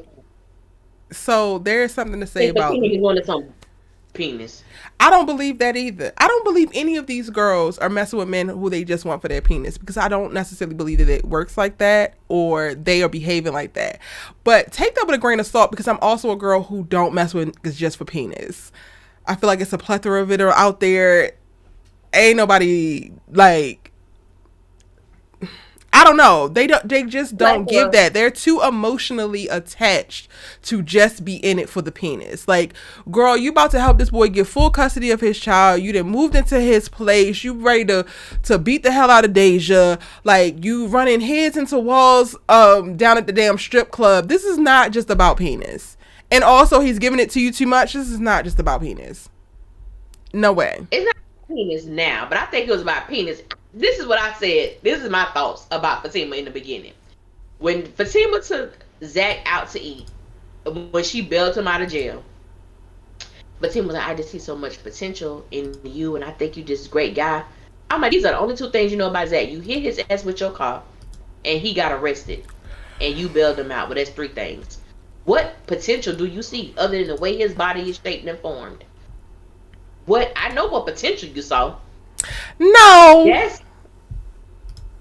He's funny. Okay, so I literally just rewatched this episode, and I'm literally stopped at the dinner. So, like, I'm about to watch that episode again. Okay. And I see it, like, you hit him with your car. He don't want to press charges. He's not trying to sue you. He making jokes out of it. Like, this is a very stressful moment. You just help Andi try to avoid the damn feds. You not paying attention, and you hit this boy with your damn car, completely mess up his whole damn bike, and he cracking jokes. He not okay, but he's still cracking jokes. He's very skeptical. So you can, like, there's certain things about that you can, he carries on him, and it's a little bit endearing. And again, I came from the hood, so I can see certain things, and I'm just like, oh, I just want to help you, little black boy who wants to do better. He gave off energy that he wants to do better. Even at the first Chain Breakers meeting, he was so skeptical because he's been burnt and he hasn't been able to accomplish stuff. And even how he carried himself, I think a lot of it leaned on ZAC's humor and how comfortable he makes people with his charisma pretty much immediately. So there's that. Then you get to take him. He don't want to take your ride after the fact, but then also your bike broke up. Look at your damn wheels, sir. So he's resistant to, like, taking your help. So then it's like, okay, so he ain't just trying to out here scam me. That's initially what I would think if you don't immediately take something I'm offering. Then you get in a car and you, like, y'all having relationship conversations, and it feels like he's emotionally invested with this person. And it's like, oh, he's capable of loving deeply. Like, those are all the things that he basically revealed about himself pretty much on the first meeting with Fatima. So it's not like he didn't show nothing. I mean, he didn't show nothing tangible in reference to, like, money in the bank and, like, a steady career or whatever, but he did show a lot of potential in reference to being a completely nice guy, having a little bit of humor and charisma to him, wanting the best. Like, I think that ZAC leads with the best intentions, and the problem happens in the execution.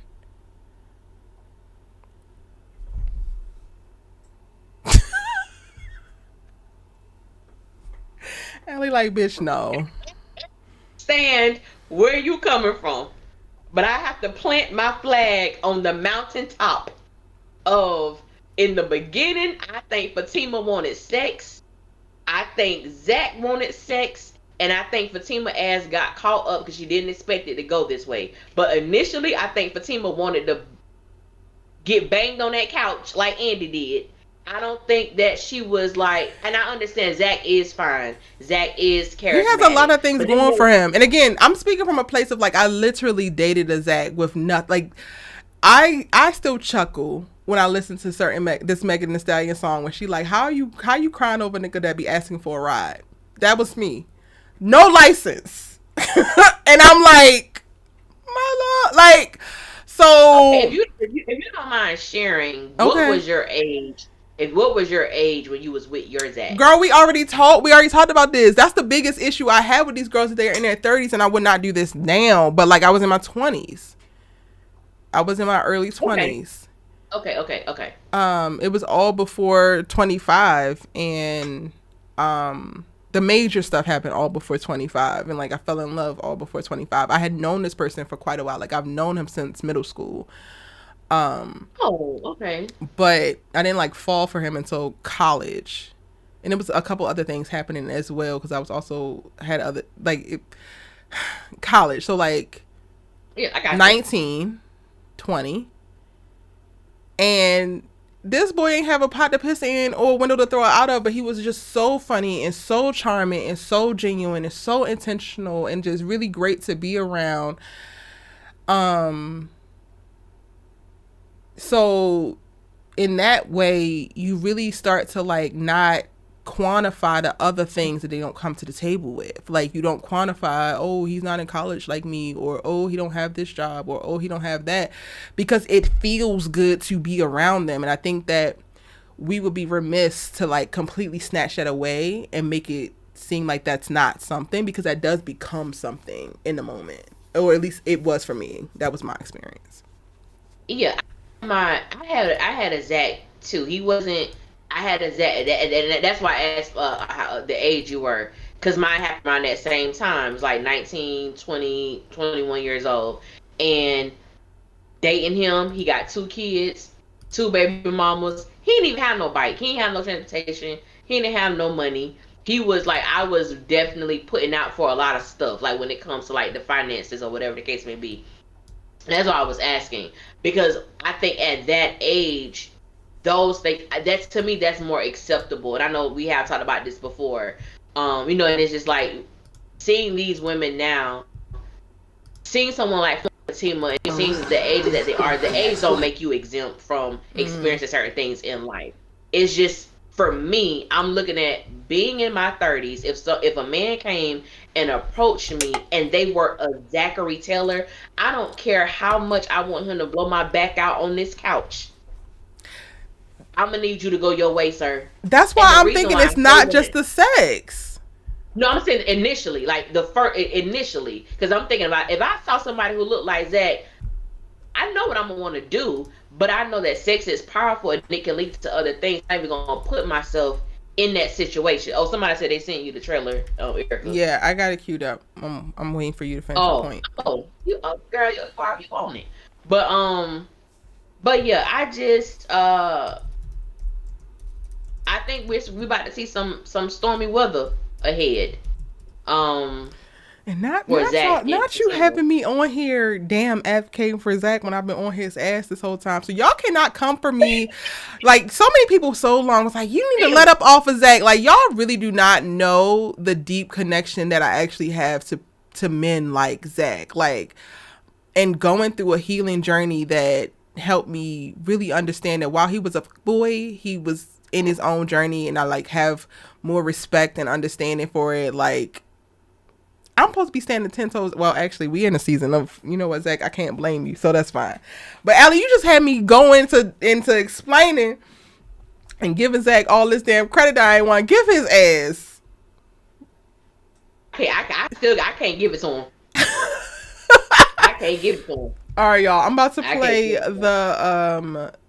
the extended trailer that Brittany just sent me. Shout out to you, Brittany. Thank you so much. I'm excited to see it.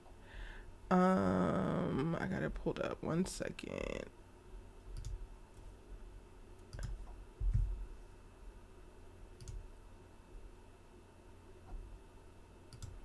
saw the way he came for me. That's enough to make the truth come out. I did something stupid. I'm done for real. I married her, Bo. You vetted her, right? The consequences of their choices may be more than they can bear. I'm telling you, it's not gonna be good. Maurice, need to see a lawyer. The case isn't very strong. You both go to jail for 15 years. Tyler Perry's Sistas, all new next Wednesday at 9.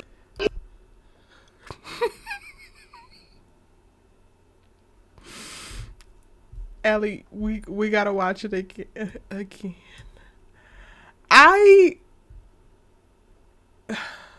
Put my headphones in so I can actually hear the shit. Hold on, sis. So I don't have people hear the audio while I can hear it. This is my job, but I gotta stop getting on my Zoom because I can't do this. I can't do this. I can't do this, Ellie. I can't do this with them. Oh Lord. Okay, we about to play it back again, y'all. If y'all missed it, we are playing the extended trailer for next week's episode. I am confuddled. Okay, let's just go ahead and play it. He's in love with Fatima. We have closed this book. Next Wednesday. You saw the way he came for me. That's enough to make the truth come out. I did something stupid. I'm done for real. I married her, Bo. You vetted her, right? The consequences of their choices may be more than they can bear. I'm telling you, it's not gonna be good. Maurice, need to see a lawyer. The case isn't very strong. You both go to jail for 15 years. Tyler Perry's Sistas, all new next Wednesday at 9. He's in love with Fatima. We have closed.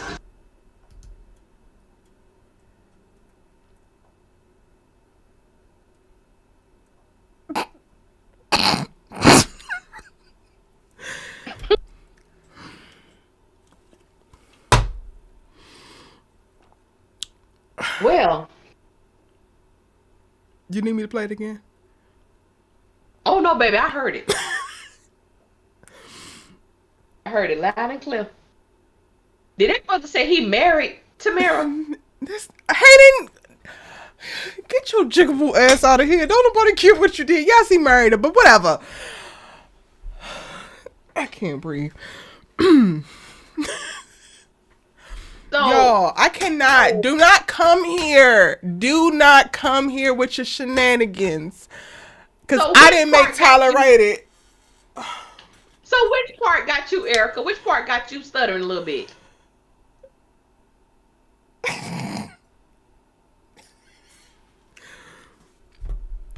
I don't know who to root for. Oh. Oh, damn. I wasn't expecting that.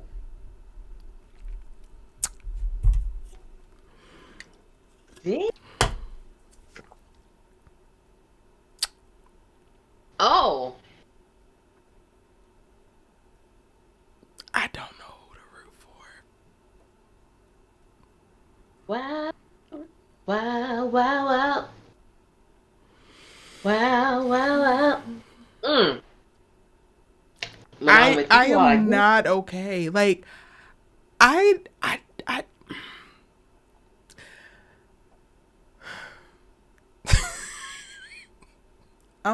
breathing.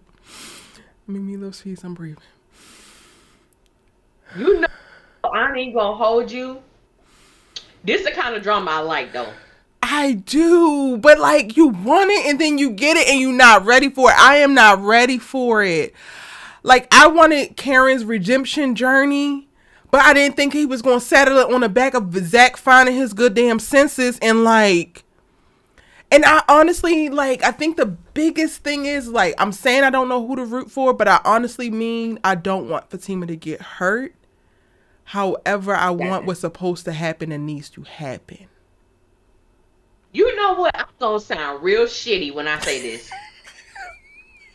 I'm just gonna say it. I'm prefacing it. I'm gonna be sound real shitty.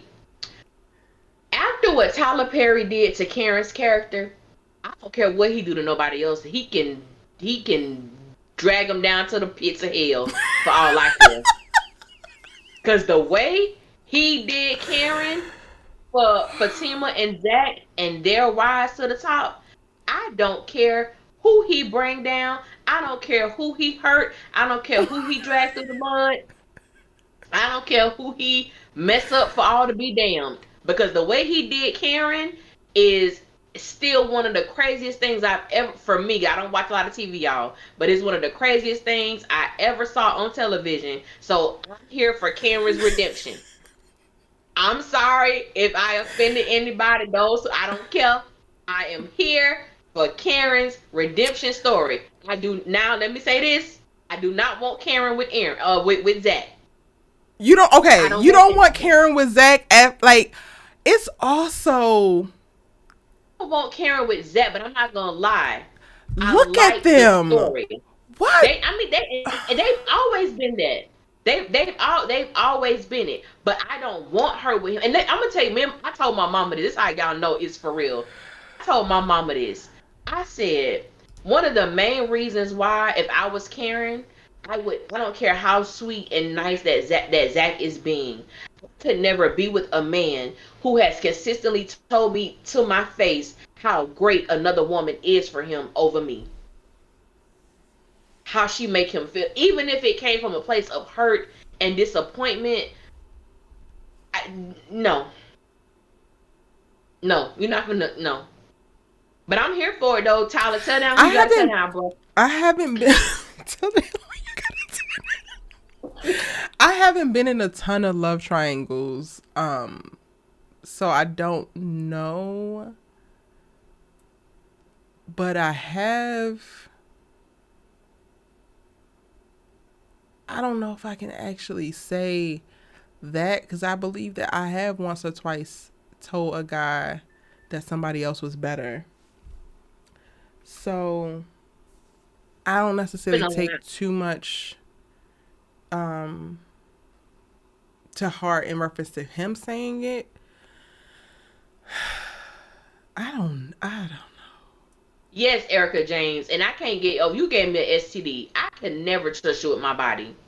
I could never. And I know she's had sex with him after that, but you gave me an STD. I can't. And honestly, me now, I would say that I couldn't now, but I have done that with my ZAC before. Mm-hmm. So it's not unspeakable or unheard of. It's not, I think, again, with more life experience and more time and with more confidence and self-esteem, you can say that and it becomes black and white and clear. But like in a place where you really deeply love somebody and you believe that like the things that they do to hurt you are unintentional or whatever they explain it away to be, like you are hurt in the moment, but ultimately you want to be with the person. Ultimately you want the good times that y'all had, like you're remembering all of that, and that pushes you through. So I understand. That's why when people have always come for Karen of like, why did she stay with him once he gave her STD? It happens. I did it. It happens. I did it too. You know how old I was? I was 19. I was not, well, for me, I was not, was it 19? I was 19 when it happened. I was so even going back to like, I think 21, even like what we were talking about last week, when somebody was saying something, it's like, no, keep the realistic aspect of these situations in there because it is needed. And I think even with black women talking about it, it's like, yeah, because so you can see your growth. I should not be doing the same things I did at 19, being in my 30s. That should not. Prayerfully, no one is living that type of lifestyle in their 30s compared to when they was 19 or 21. But it's like we don't see that with these women, and we do understand that. But there's just certain aspects like I'm not big on. I'm not gonna give you a gold star because you did something great one time. Right. And I looked at real like quick. Zach did. Bernie Smith says, are we only supposed to speak if we only like Karen? We're not supposed to be neutral. your facetious comment is kind of unnecessary. You can speak about whatever you want here. The tea about my platform is that this is a safe space for everybody. So people who love Karen are safe to say that they love Karen. People who don't like Karen are cool to say that they don't like Karen, but you will not be spewing any type of BS anti-black woman rhetoric and colorist triflingness under the guise of I don't like Karen. So you can say what you want to say, but make sure it's pointed to whatever we're talking about. And if you disagree with something, you can always do so respectfully, but the key word is respectfully. Let's not be facetious. Go ahead, Allie. I don't even know. I was looking for the comment. I didn't. No, you good. You good. But yeah, I mean that's really all I have to say. Like I said, my in my, as they say, my Baptist closing, you know what I'm saying? I am I'm just here for Karen's redemption. I think my dog is so well deserving of it. I have a question, and I want y'all to be honest. Okay. Am I dumb if I do start to root for Karen and ZAC again? No, I think you're dumb, but I guess I would want to know why. Because it's only been one day. I know, and I was just telling you, like, ZAC, you're going to have to string some together. Like, you don't be on a regular basis. You not this guy. But my cancer ass, y'all. My cancer ass be feeling things. And, like, watching this trailer, it brought up so many feelings for me. Well, my Virgo ass, I think it's cute. Like, Demetria said yes. Belinda said yup. Not y'all. You excited? Call me dumb, huh? Jennifer said no. D Lovely says no. Courtney says nope. Would Karen be considered redeemed if she goes after ZAC while he's still engaged? That's not what I mean. I don't want her to go after ZAC. When I say Karen's redemption, what I'm saying is she's not alone. She's not alone in her feelings with ZAC. She wasn't alone in their relationship. Like there was a literally in this season and a half that Tyler Perry let Karen go unfeathered, pursuing ZAC, and ZAC acting like she didn't damn exist and his feelings for her didn't damn exist. So when we say redeemed, it's like this is not a one-sided thing. She's not crazy. She's not bitter. She's not stupid. She was in love with a man and the shit got complicated. That's what we mean.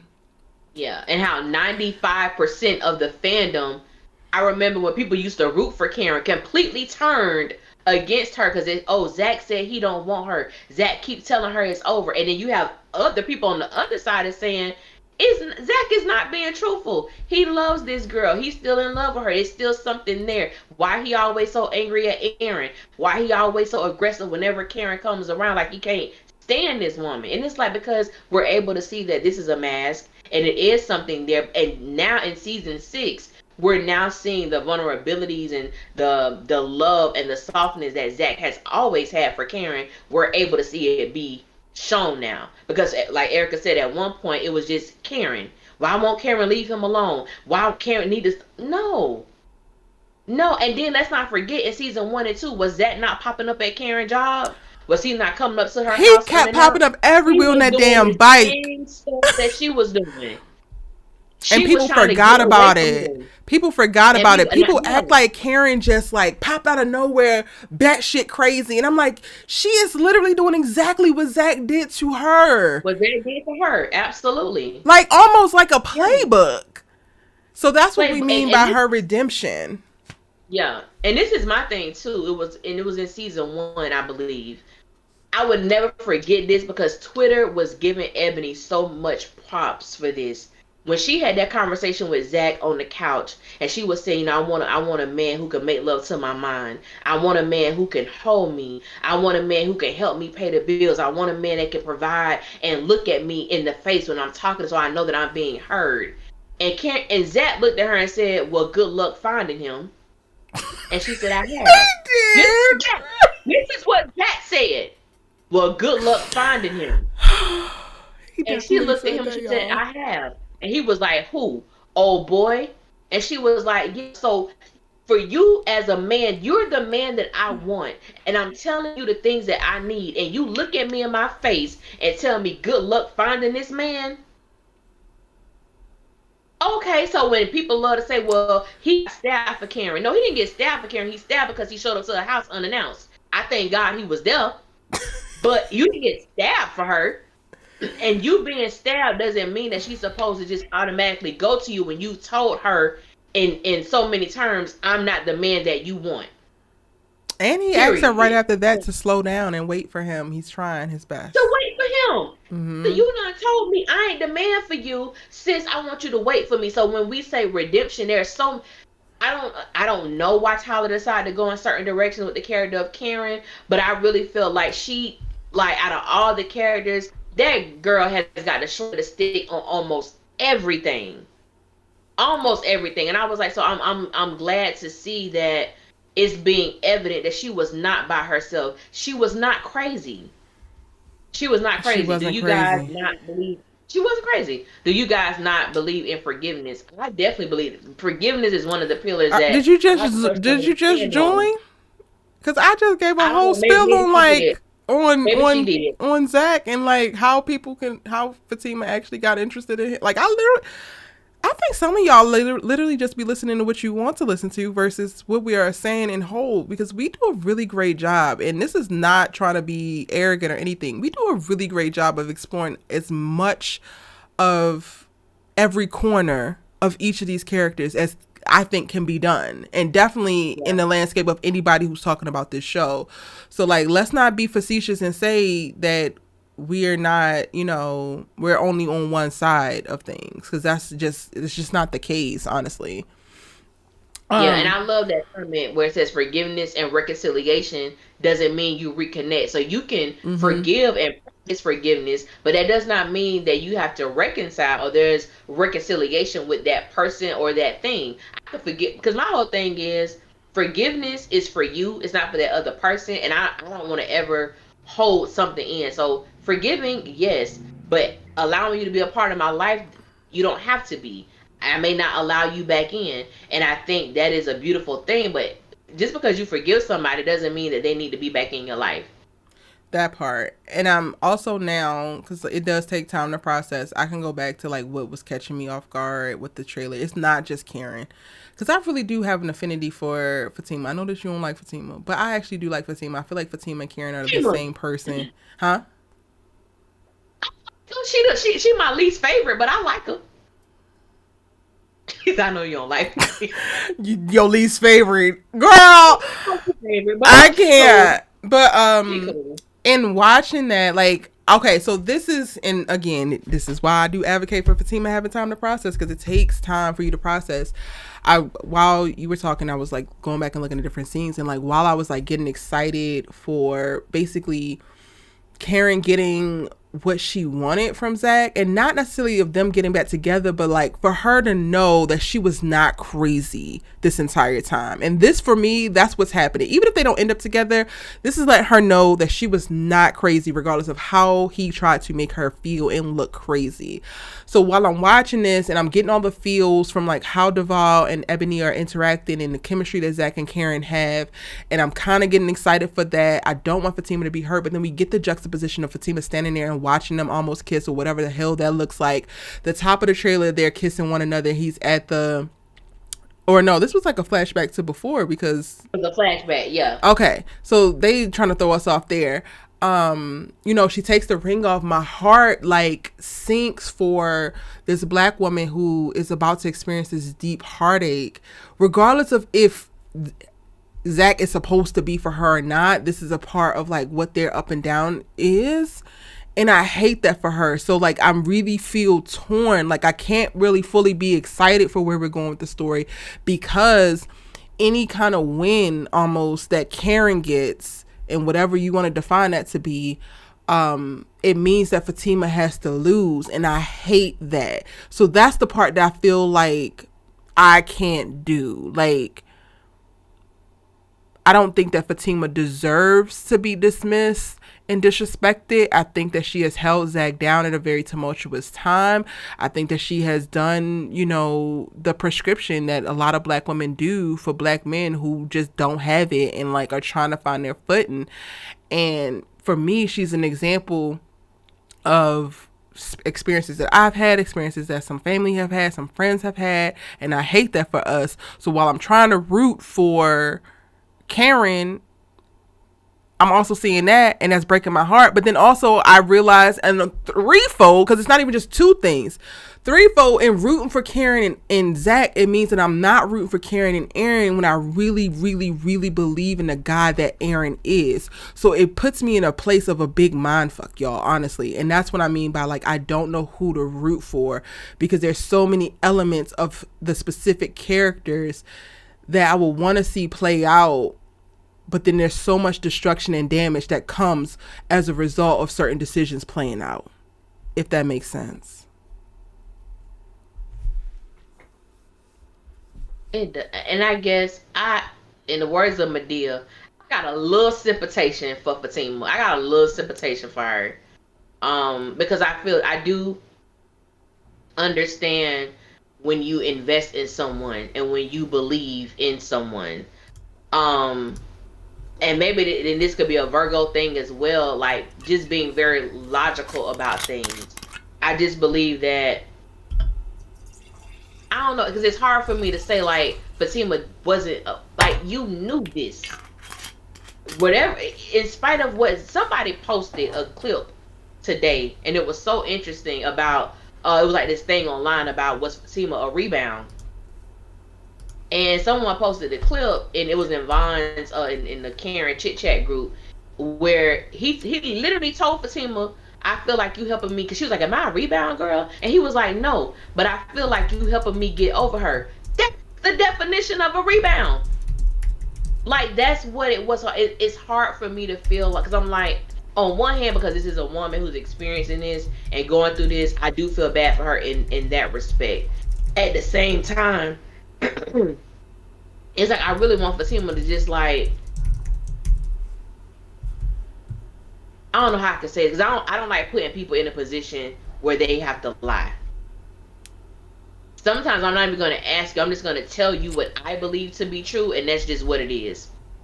And you're going to have to prove to me otherwise, and not just with your words. Because I feel like at this point, ZAC has said anything. I don't know what he needs. I don't know what else he needs to say to, like, make his point or prove his point. I don't even know what his point is. But going back to what you said about who to root for, I do understand that. Because it's like, well, if I root for ZAC and Karen, then I'm not rooting for ZAC and Aaron. Me, honestly, I'm always rooting for ZAC and Aaron. That's really Karen who and I Aaron. want to be together. Karen. Excuse me, I'm sorry. What I said? You said ZAC and Aaron. Oh, no, definitely not rooting for them. I'm rooting for Aaron and Karen. That's who I want to be together at the end of it all. But I've also come to the place to where knowing that that's a huge possibility that might not happen. But that's just what I would like to see. And I feel like I hope there is some distance, because I do want Karen to get to a place to where she actually misses Aaron. Like, I want to see that happen. Like, I want to see that happen, because he's always in her face. He's always readily available. He's never really shunned her. And I actually want to see that happen, because I want her to feel like, what will her life be like, or what will her, I don't want to say existence, but yeah, without him there. And I'm not saying that Aaron is like, oh my God, he's so perfect or anything like that. But I believe his love and care and concern for Karen has always been genuine. And that's why I don't want him to shun her. Like, I don't want him to flip the switch. Like, I want it to be genuine. I want this to be who Aaron is. And I don't ever want him to experience what Jennifer had to experience from him. I don't ever want her to experience what his ex-wife had to experience from him. I want, if they don't work out, I want it to go out like this. And if it's him taking an L in y'all's eyes or him being a simp, then by golly, Miss Molly, he will have to be that. But he will be a stand-up guy, honestly. And, like, to me, that would be an example of, like, dudes being able to register what they can handle and, like, be stronger than what what society basically says they are, because men are like, oh, we so strong, until a woman rejects you and now you're ready to knock her damn head off or do some other goofy type stuff. Like, be strong enough to be a stand-up guy, regardless of if the woman gives you what you want, regardless of if the woman does and bends to your will. Like, I don't want to see Aaron switch up on Karen regardless of what Karen does. One, because I think that Karen still deserves it regardless of the flaws and mistakes that she makes. But two, because I want to believe that Aaron's exist. I want to believe that there are men who can experience something with a woman and it not go his way, and it can make him sad, even go through moments of depression, but he don't completely lose himself and then now use that as his villain goddamn origin story, and every other woman that he meets has hell to pay because of it. I need Aaron to stand 10 toes down and being a great guy and not waver, specifically in this universe, because all of the other guys, except for maybe Calvin, has shown like it ain't what you thought it was, and it makes me think like it's like that with all men, and it's not. That's true. That's true. Something came up while you were talking, but then I just went on my little Aaron rant, so then I kind of forgot it.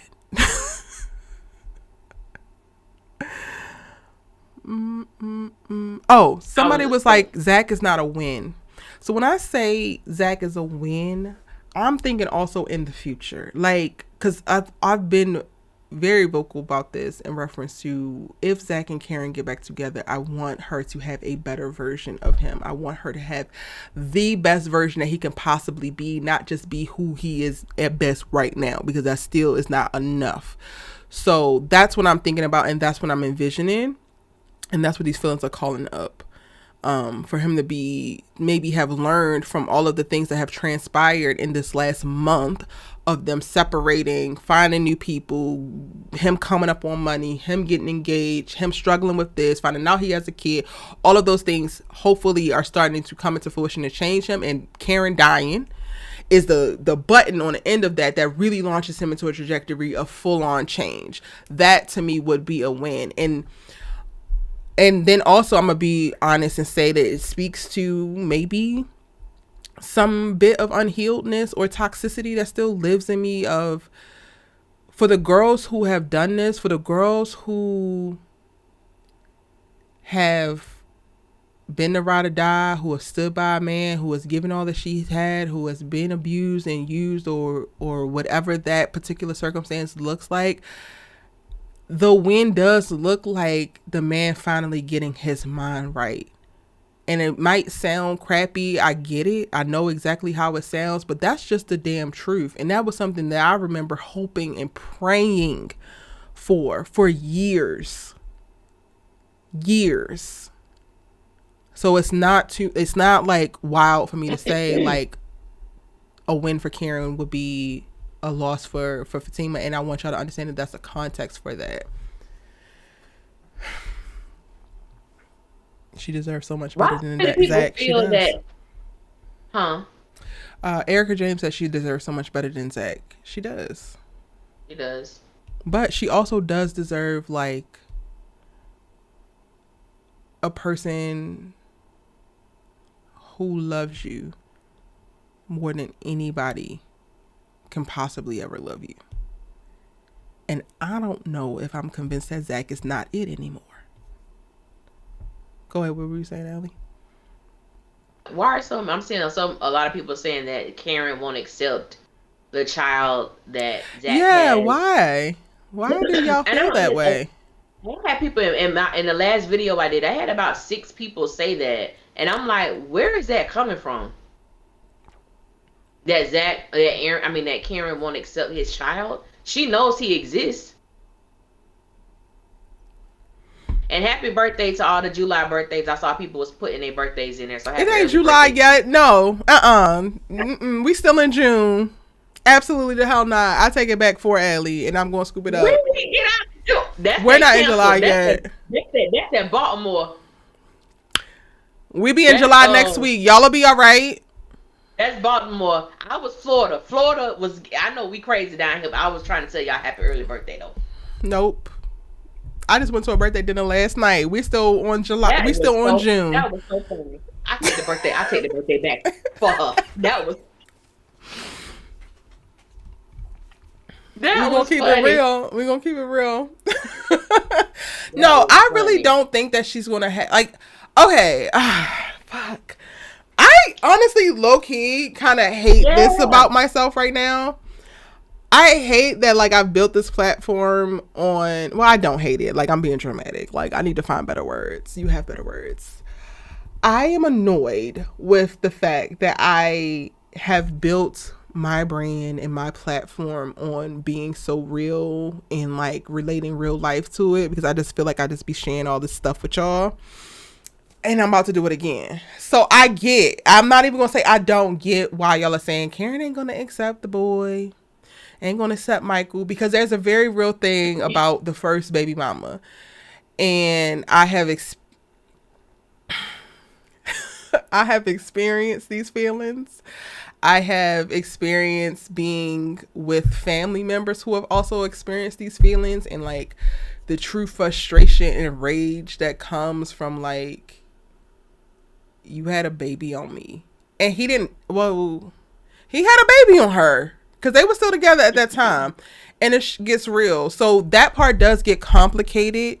However, after you go through something like they're going through right now, you almost die, that shifts things. It's not as black and white as like, oh, F your baby mama. Like Karen don't feel like one of the girls who is going to shun this kid just because it's not hers. Now, that doesn't negate the fact of like, I don't like it. I wish I was your first baby mama. I have had those feelings as well. And thank God the Lord covered your good sis, because what the hell were you thinking? You did not need no goddamn kid, honey. But that's a very real thing, specifically in the hood. And again, I'm just speaking from experience. Karen is a person who might have the feelings and might be frustrated with it, but she also she's more focused on the overall goal, which is how you stay through an STD, which is how you fix it or like figure it out after cheating, because the big thing is I want my family and I want my man. So now Michael comes with ZAC. She's not going to go through all of this only to turn away Michael, which means she would be turning away ZAC. She hasn't shown us that. Now, if this was Heather, that might have been a thing. If ZAC was trying to be with Heather, then I could say like, oh, Heather ain't got no rap for Karen's baby. But like, let's call a thing a thing. I think that some of y'all are like very committed to hating Karen. And maybe not. So if it don't apply, let it fly, right? But some people are so committed to hating Karen, and in this space or season of her going into a redemption journey, and like you getting to see a softer side of her, you getting to see things a little bit more clearly, or Tyler is explaining it a little bit better or spelling it out, because a lot of this shit has been here the whole time, but your ass didn't want to see it, and you wanting to hate her so bad, you're coming up with reasons to make her bad. And that's not necessarily the case. There's nothing that has been laid out to show that she's actually going to move like that, in my opinion. That's how I feel too. I don't think, and that was my response to some of the people who responded or commented. I said Karen has never displayed or showed any type of indication that she would not accept Zach's child. I'm from Tampa, for those who are asking which part of Florida. I'm from Tampa. But she's never done that. Like, I don't even believe that's in her nature. And I do think it goes back to people just wanting to have a reason to not like her, or say that she's immature, or say that. And it's like when what's her name? What's the baby mama name? Heather. When Heather came to her shop and she talked about she was drinking and driving, and she was like, you were drinking with your baby in the car? You know, like she did. Like, I don't believe that about Karen at all. I just think that comes from either their mindset or maybe someone who they're listening to who may be spewing that type of nonsense, in my personal opinion. Or your cousin is the girl who will never accept the man, and baby, that's for y'all to deal with. Don't project. True. Erica, listen here, honey. You going off in this damn chat. She said, STD, baby, he is a loser. Let me tell you something. Erica James, we here. Not okay? We here. Oh, y'all see each other. Sis.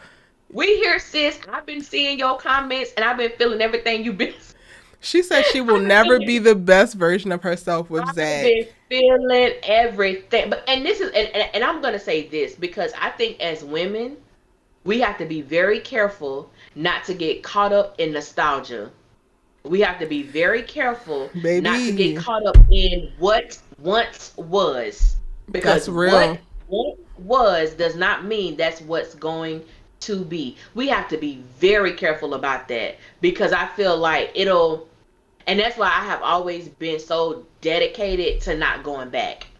Dedicated to not going backwards. I've been so dedicated. That's why I don't like dealing with exes, because I'm like, how do I really feel about you?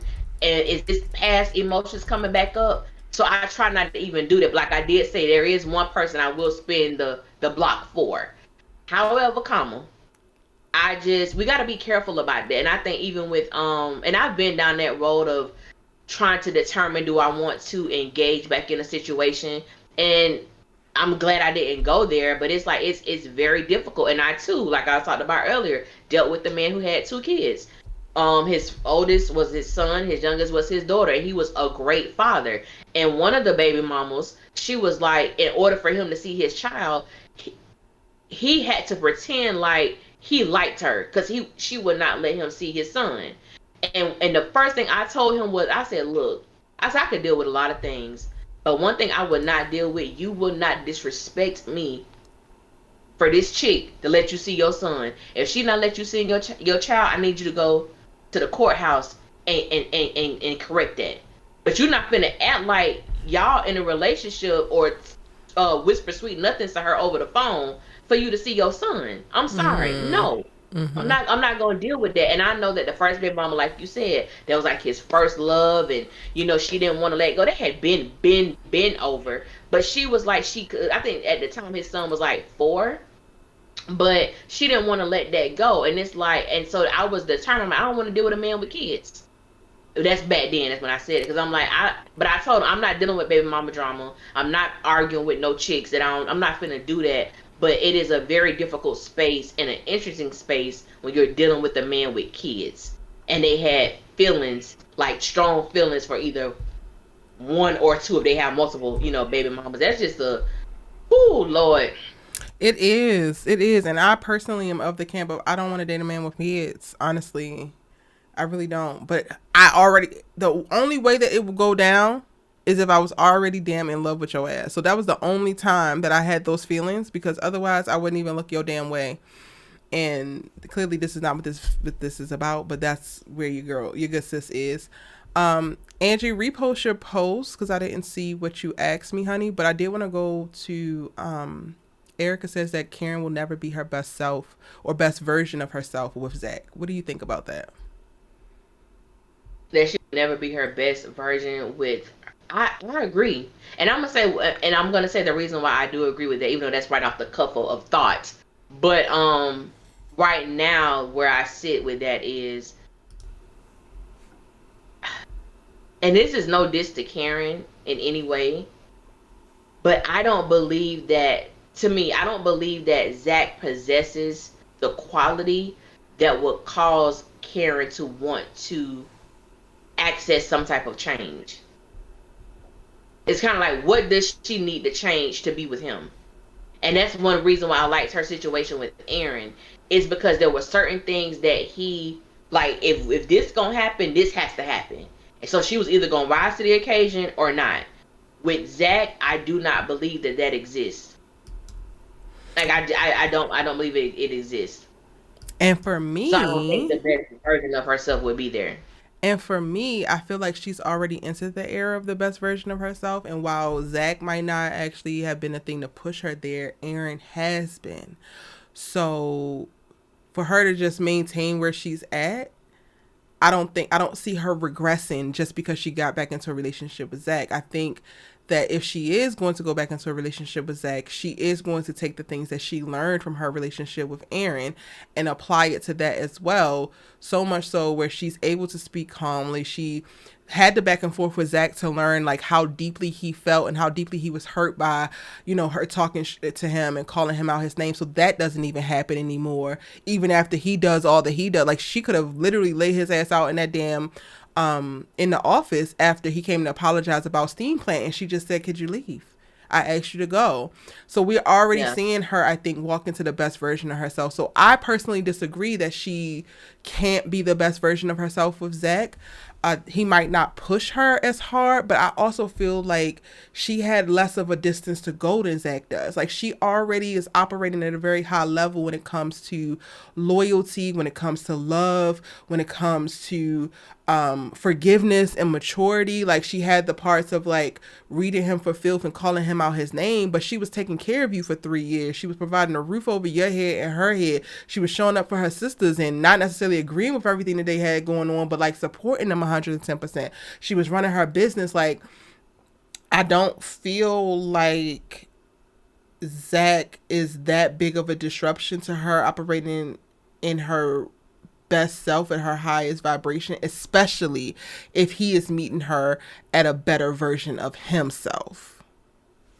But I think that's the caveat of it all. Is like, are we going to see that? Because I feel like, and I do, when I think about women being the better version of themselves, I believe being that for themselves, like being that for your own person. And I believe that if she and I think Karen wants to be like, I think Karen is moving in a way of like, Aaron has pushed her, but it's also because this is who she wanted to be, so she allowed herself to be pushed.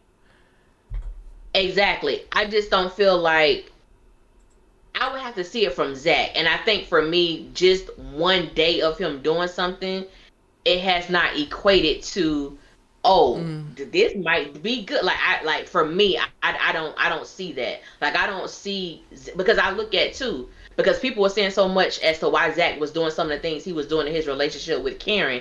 Then he got with Fatima. So you got with somebody who was giving you affirmations. You got with somebody who provided shelter and did all the sorts that quote unquote Karen wasn't doing. And we see how easily it was for him to show his ass on Fatima. So for me, it's like, I have to see consistent change with ZAC for me to have like any like, dang, I really, I want them. I don't have that. Like, I think it's cute. I like what Tyler is doing, but for me, it's not enough. It's like, this is one day, and you only did this because you thought she was dead. Yeah. So when that wear off, when that euphoric feeling wears off, what is she gonna have with you? So I have to see more of that. I agree with that. I agree with that, but I also know myself, and you said this before, of like, we have to be careful with nostalgia, and Cancers, we love us a nostalgia sass moment. You will get us every time if you take us back to when it felt good. So like, that's what I'm literally battling right now. Like, I agree with you 100%. Like, ZAC has to fill the gaps. Like, what do the regular days look like? Are you showing up as a better man on the regular damn days? And then also my little nostalgic ass, hopeless romantic ass brain is kind of like, but also like, wouldn't it be great if all of this was, so that, maybe that's the tea. Like, let me go ahead and articulate that. The tea is, wouldn't it be beautiful if all that she went through was not for naught? Now, the problem is that now he has already gotten Fatima wrapped up emotionally. So then whether everything works out and comes up roses for ZAC and Karen, then it would mean that everything that Fatima put in was for naught. Now, she has done it for less amount of time. However, I think that she still has had a very deep emotional impact and will be emotionally impacted deeply by the dissolution of Fatima. But like, I think that that's the thing for me. Like, I agree with you 100% about like, he has to do more on a day-to-day basis. He has to live, breathe, and be this great guy. But part of me is just like, wouldn't it be beautiful if she went through all of this and it actually did work out? But work out for who? With her and ZAC. So that it was not for like no reason. I understand. Like, I feel like even if like, when I think about working out, like, from my perspective, it's like, you dealt with everything. You dealt with ZAC. You got with somebody who truly valued you, and it didn't take almost losing your life for them to get to a place to show you that. Like, I just feel like, and sometimes I feel like women give their all to the wrong man. Like, oh, now you got it together.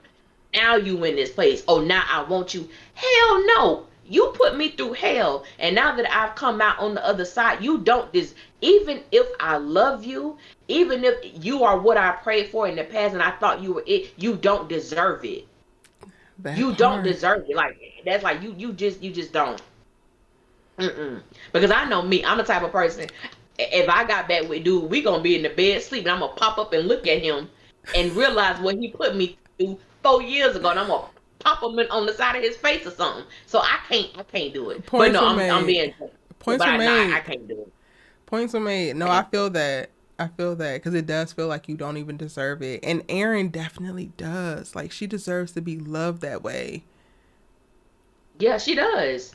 And why? Like, she just does, and I think that, I don't know. To me, hold on. Somebody said something I wanted to address here. Okay.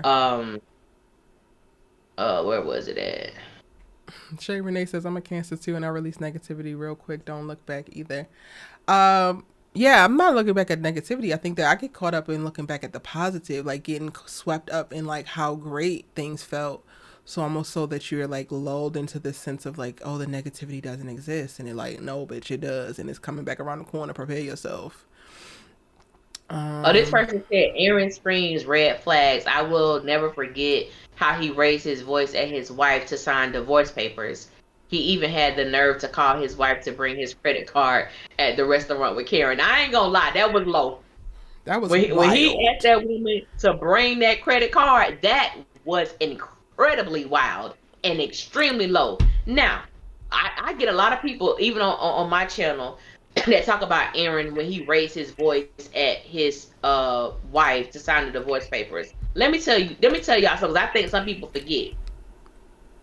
Erin's ex-wife had an affair, a elongated affair with his best friend. He thought it was a one-time thing. She was having a straight-up affair with his best friend. In my opinion, she better be glad a yell was all she got. My best friend, and then you came home with cum stains on your shirt. You ain't even hide the evidence. Yelling at her, I was here for it. Now, I ain't gonna lie and say that Erin ain't got no flags, because we know he's a recovering alcoholic, and we know that he has relapsed several times. Everybody got their little stuff. But I'm like, she cheated. She had an affair. So I'm not, that never gave me a red flag that he yelled at her. Like, I thought that was normal. I mean, hell, sign the papers, we done. Oh, and he popped off at Pam. I ain't had no problem with I had no problem with him popping off at Pam. I had no problem Not with a bit. Not a bit. I mean, I'm not even gonna hold, like, I think that Erin is a really, really great guy. And I get what they're saying about when he slammed the damn table and said sign the paper. I was like, oh. And then when he yelled at Jennifer, I was like, oh. But it's interesting. Yeah. But I also am a person of like, I take in all of the information, but then I also give the greatest weight to how people treat me. But you do still have to be mindful of how people treat others. Like, I was just talking to my homegirl before we got on this live, and I was just like, girl, this person was like kind of nasty to you, but like very nasty to others. So it's given that person's nasty and you need to move away. So that's the thing with Erin, is like, because it's so new and like he is doing a great job of loving her, but then he does have these moments where the thing with, you know, him falling off the wagon and him kind of getting into this like obsessive mode while he was off the wagon, and how he has spoken to those women and the specific things that have happened with other women, those are very real causes for concern. Those are really very real things that like create like speed bumps, if not stop signs of like, all right, wait a minute. So I don't blame her for not falling completely and like allowing herself to fall, especially after ZAC. I really just would like her to give him more time. More time to do what? To consistently still show that he is this. Because the problem with Erin is that like when she first met you, and like I was turned off from Aaron up front because you reading married couples because whatever you got going on, and she got to get you together in the damn grocery store because you came completely out of pocket to her. Like, she was just looking lovingly at this damn couple, and you want to read her ass for filth and read your wife and read everybody that's married. Like, nigga, who hurt you? Okay, clearly your wife, and then you want to try to recover, and then you want to take a snide remark when y'all sit in the car eating a damn ice cream, but then when she's clapped back, you want to get in your feelings and jump out and she the evilest bitch out. Like, Aaron has had a couple of things of like, all right now, nigga, come on. He has. But I do think that he has done the work and he has loved her. So like, I need him to so this is what I was saying. The thing about him is like, he needs a stronger run with no hiccups. Every time she's about to get comfortable, it's some shit. He done fallen off the wagon. The wife show up to kill herself. This random lady show, like every single time she just start to get comfortable, something goes down. And it's a lot. And it feels like with ZAC, there's always something that's just different. So it can look like it's kind of the same, you know? But what were you about to say?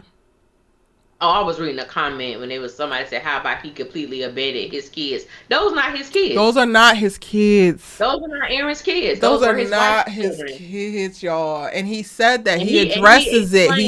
He after they try to kill Karen, he literally signs over all of his rights to those children from the marriage so that her family will leave him and Karen alone.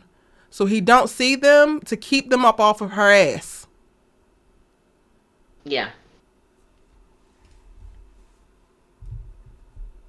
Abandoned kids is Gary's thing. And apparently Calvin's. Because we ain't seen his damn child yet. Calvin has a son. We ain't never seen. DNC Greatness says, I want all of us to admit that Fatima ain't done nothing compared to Karen, though. I will keep saying she just met him a weekend ago. I ain't gonna say she ain't done nothing now. She has done stuff. I ain't gonna say she did nothing. Well, okay. Who said DNC Greatness? Yeah. I'm not gonna lie. I have asked this question. And Erica, maybe you may be the best person to actually give me an answer. Because some people in the comments, no one has ever answered this for me when I pose it on my channel. What exactly has Fatima done for ZAC? Okay. That's the whole question? Because I don't know. Because people say, well, she's done so much for him. And I'm like, okay, what has she done to better him? Like, people, because I'll say this, and I don't know if you agree with this part or not. People will say, like, oh, Fatima made him, she's built him up. She's made him be a better man. She's done she's done that. But I'm like, but exactly and specifically, what has she done to make him better? What has she done to build him up? What specifically has she done? Because me as a viewer, I don't know what she's done. Okay. I think that I don't know about the made him a better man. I think that she is capable of, but ZAC is not pushed well. Like, Karen has literally received the pushing from Aaron and has gone with it, and ZAC be fighting that shit for all the live long day.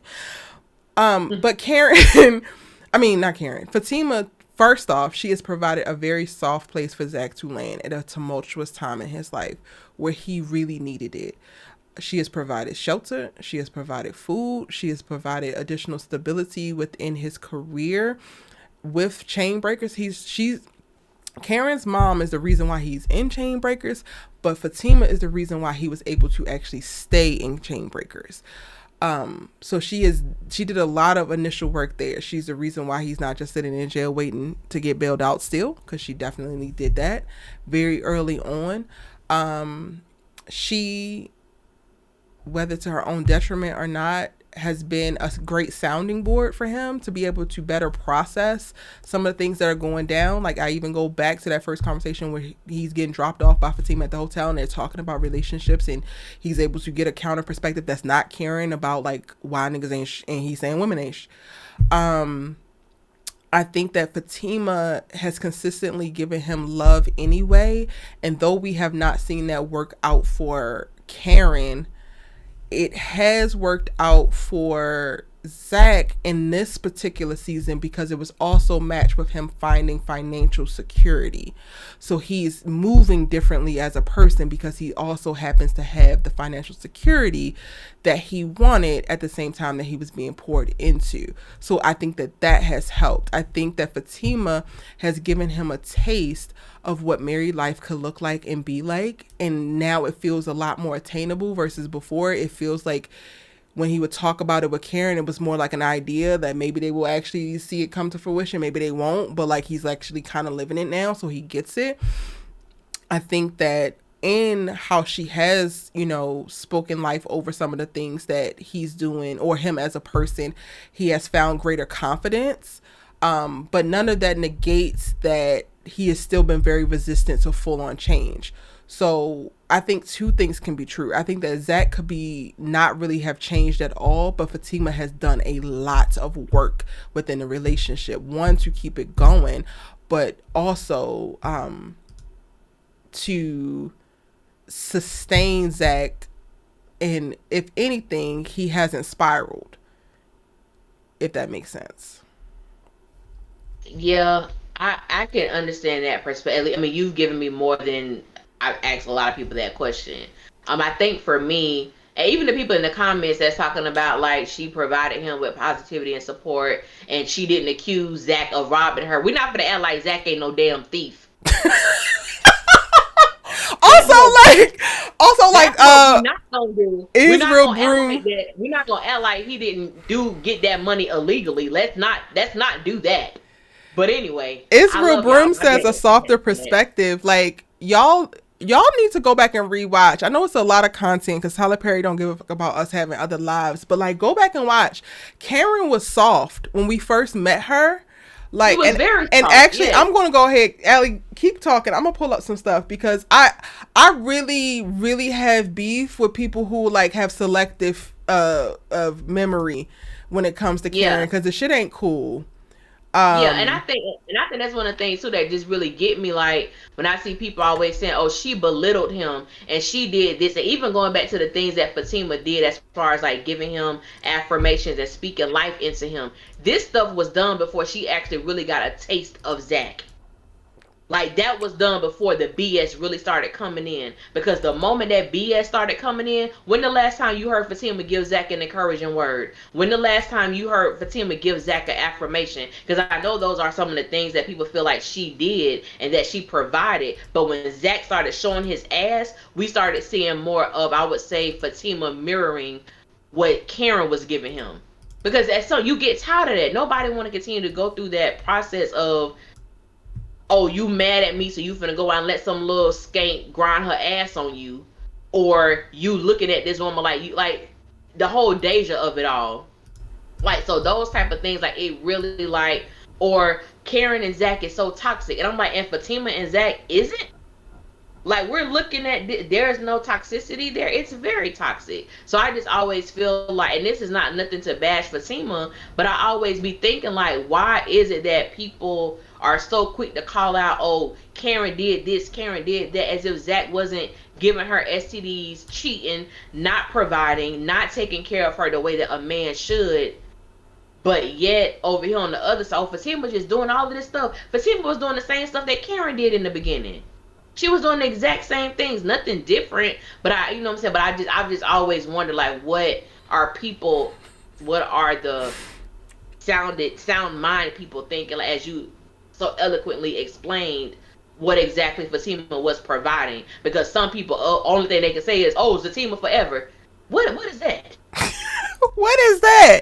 Erica, ain't nobody playing with you. Erica James talking about something. Let ZAC give Fatima a hot box. Girl, go to bed. I'm tired. Let ZAC give Fatima a STD and let's see if what all these people gonna be saying then. That's my only thing. Like, I don't have, and I know a lot of people think I have an issue with Fatima. I do not have an issue with Fatima, but I believe that people give Fatima way too many props that she doesn't rightfully deserve. To me, she ain't really. What has she done so differently than what Karen did? Like, and I think that's the thing. I don't think that she's done a ton different. Like, that's not my framing for it, but she has done a lot. The same way that Karen has done a lot. They both have worked to carry this man, and I'm not going to take that from her. But some people, I get your beef with it in reference to like how they position it, of like Karen versus Fatima, and like Fatima has done so much more. I'm about to play a scene for y'all, and this is one of a few. Allie, between me playing the scenes, go ahead and read some of the comments of people talking about, she was so soft, and Fatima was this, and Fatima was that. Yeah, but I'm about to play a scene. Let me scroll back up. Okay, this is from season 1, episode 1. Episode 1. And also in episode 1, because I started to go back and keep tally marks, she didn't even call this boy out his name, even though she had to go to the damn doctors to secure that she actually, or to confirm that she actually doesn't have STD, because she thought that she damn did, and all she did was put him out, but she didn't even start telling him that he wasn't in this episode. Look at the lady's face, and y'all trying to tell me that she ain't soft, she ain't caring, she didn't never worry about it, like... Yeah, and I think that's what be getting me, those never words. She ain't never did this. She ain't never did that. And it's like, I agree with both sides when people say both of these women are great. The common denominator is ZAC. And that scene right there was when I started disliking his ass, and I ain't liked him since. I'm like, you know where I come from. You know this is... It's like, what? And then what happened? Where you come from. And then what happened? Okay. Look at this girl, y'all. So, and then let me go ahead and speed forward a little bit. Just go ahead, speed forward. Oh Lord, they're gonna get me strike for real. Y'all better like this damn video, because ain't no monetization happening. This don't play more than like 23 seconds. No, but the next scene, she masturbating. So now it's like, it's a wrap. YouTube gonna call. We ain't trying to get YouTube kick my ass up off of here, but points were made. DNC greatness, you are so right. Ebony is so damn fine. Even in that horrible ass wig, she was fine here. She sure was. Shall I go on? Do I need to go on, or do y'all get what the hell we putting down? Because that was just in episode 1. No calling him out his name happened in that first episode. Erica said, resist Drippy. I love Erica. In just that first episode, no calling him out his name, just trying to set healthy ass boundaries and choose herself. But you can literally see, Ebony plays it so beautifully. Like, you can literally see how much she cares about this man and how she's trying to make the best decision for her. But like, her heart wants her to do something else, but her mind wants her to do one thing, and she's literally fighting with it. And all of that was giving me soft. It was giving me vulnerable. It was giving me honest black woman. And if you have a problem with it, you don't like black women. I said what I said. Man, I could go on, because again, I've been rewatching this, y'all. The clips are there. The evidence is there. I'm like, sometimes people need to just, take a trip down memory lane and remember all the things. Not just Karen, but remember all the things that happened in that relationship with them both. How do we know Karen and ZAC didn't conceive the baby in that episode 1? Hey, it could have been. Or I think they conceived the baby when they had sex in the car. I thought so too. I really did, but then they pinpointed it down with the timeline, and I was like, okay, well, whatever. I really felt like they conceived then. That's what I think. Jennifer Cruz, like, okay, so this is what I don't understand, right? Like, y'all oblige me real quick. Okay. Jennifer Cruz just posted STD and all. Laugh out loud. And your point? And your point? Like, what is the point Okay, it's not being shady. You love them. Okay, cool. Because now I'm like shifting. I'm like, all right, maybe I read it wrong, yo. I'm like, y'all gotta give more context when y'all posting these comments, because sometimes we see them and y'all don't give all the context, and I'm just like, what is the point? Like, it happens. She did get an STD from this boy, and he going down in this episode. That's how it happens sometimes. It's okay. I don't know. I feel like, Jennifer, I also haven't seen your name before, honey, so excuse me if I'm wrong. I'm like, I can't tell if you being like smart or if you like, no, you really riding with it.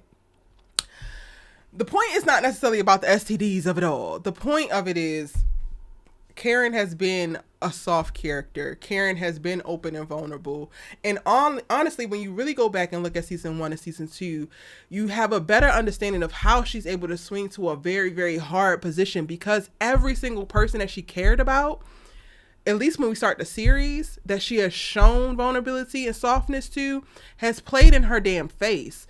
Whether it was ZAC and their whole back and forth at the start, even Andi, like, I am rewatching season 1 and 2. I'm just like looking at Andi and Karen is trying her damn best to be like, no, girl, you're not crazy. Maybe he meant this. You know, you said this. You said you was going to leave. You don't want to leave? Okay, cool. Well, then maybe, you know, the wife is crazy. Maybe this. Like, she's doing all of these things to try to make Andi just feel so much better. And whenever they get a chance, they turn on her as if she wasn't just in their corner, not listening to her own intuition, but trying to give you what you want to hear. And then you shit on her. So I completely understand how we get to season 3 and 4 and Karen is a lot harder, because y'all have been playing in my face for too long.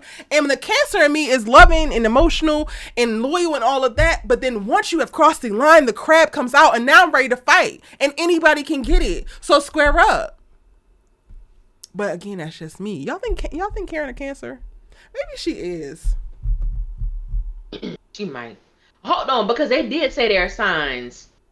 Because I remember Fatima was a Virgo. I can't remember what Karen's sign was. I'm gonna have to go back to the episode. The episode that they had the girls' night at the restaurant. They did tell each other what they signs were. You gotta tell me the episode so I could pull it up. Okay, Jennifer says no. She's team. Are you team ZAC and Karen? Child, I don't know if I'm team ZAC and Karen, but I maybe I'm low key. We gonna pray for our good. I don't know. Gonna pray for our good, sis. And they all did her dirty for Fatima. They didn't all do her dirty for Fatima. I'm only tacking that onto Fatima Bill. Sabrina had very little interaction with Fatima. And thank God. Oh, Karen is Sagittarius. She a Sagittarius. Is she?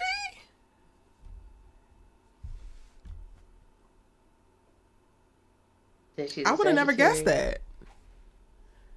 Yep, she's a Sag. I would have never guessed that.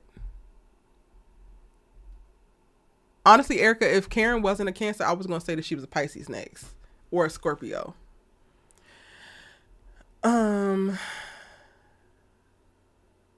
Child, we didn't got off on a tangent. Did we talk about everything from this episode? I think because we ended on ZAC and Fatima. Fatima coming in, and I want Fatima to be happy. I really do. Well, we did not talk about that. Somebody did say, how did Karen get Aaron's DNA? For what? For the paternity test. Because I think Danni was like, well, you didn't have Zach's DNA. She said, I had Aaron's. But she didn't say how she got it. Like, how did? Well, I don't know, because Aaron also was talking with the damn doctor. That's how he showed up. And remember when Karen was pissed? So maybe he came in and gave a sample or something. He was doing some shit that he ain't had no business doing. HIPAA probably done violated another darn HIPAA violation. Shoot. Aaron got the chill, man. Aaron got the chill. Love Sour Grape said, not the crabs, the crabs. And baby, let me tell y'all this. Embrace yourself. Whatever your quirks are, whatever you feel like your shortcomings are, whatever you feel like are your flaws, you can work on some of those things if you really want to, but also just embrace it and know yourself. You are your most powerful self when you really know yourself, and you are able to navigate the world knowing yourself, so that you are able to prevent yourself from being triggered when you can. You are able to put yourself in the best positions for you to thrive and avoid things that's going to suck you dry. Like, it took me a long time to like get to a place of like, it's okay that I'm emotional. It's okay that I am super empathetic. It's okay that I think about everything so damn much. Like, all of these things are damn okay. Like, as long as I know them now, I can navigate the world better.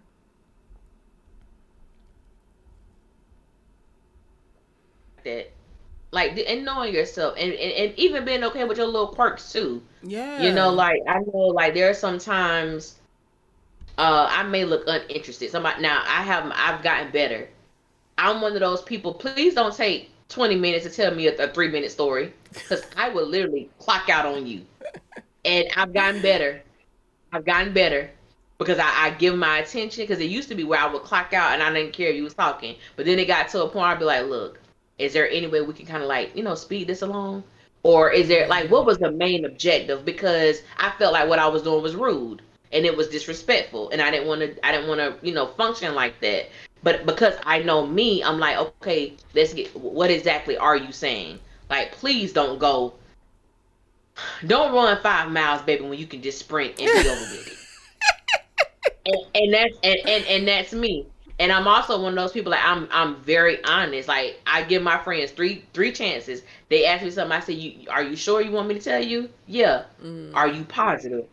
Yes. Are you sure you positive? And if they say yes on that sure you positive, I let it all out. Because I'm like, I'm about to say something that you probably don't want to hear. If I got to say that to you, them 3 things, you probably don't want to hear what I'm about to say. But I've gotten to the place, too, that just because you're honest, it doesn't mean you have to be harsh. Mm-hmm. You could tell someone the truth in love. And I've learned, how to do that. And also, too, I used to be in this place where I used to tell people, like, you should really do X, Y, and Z, like kind of telling them what to do.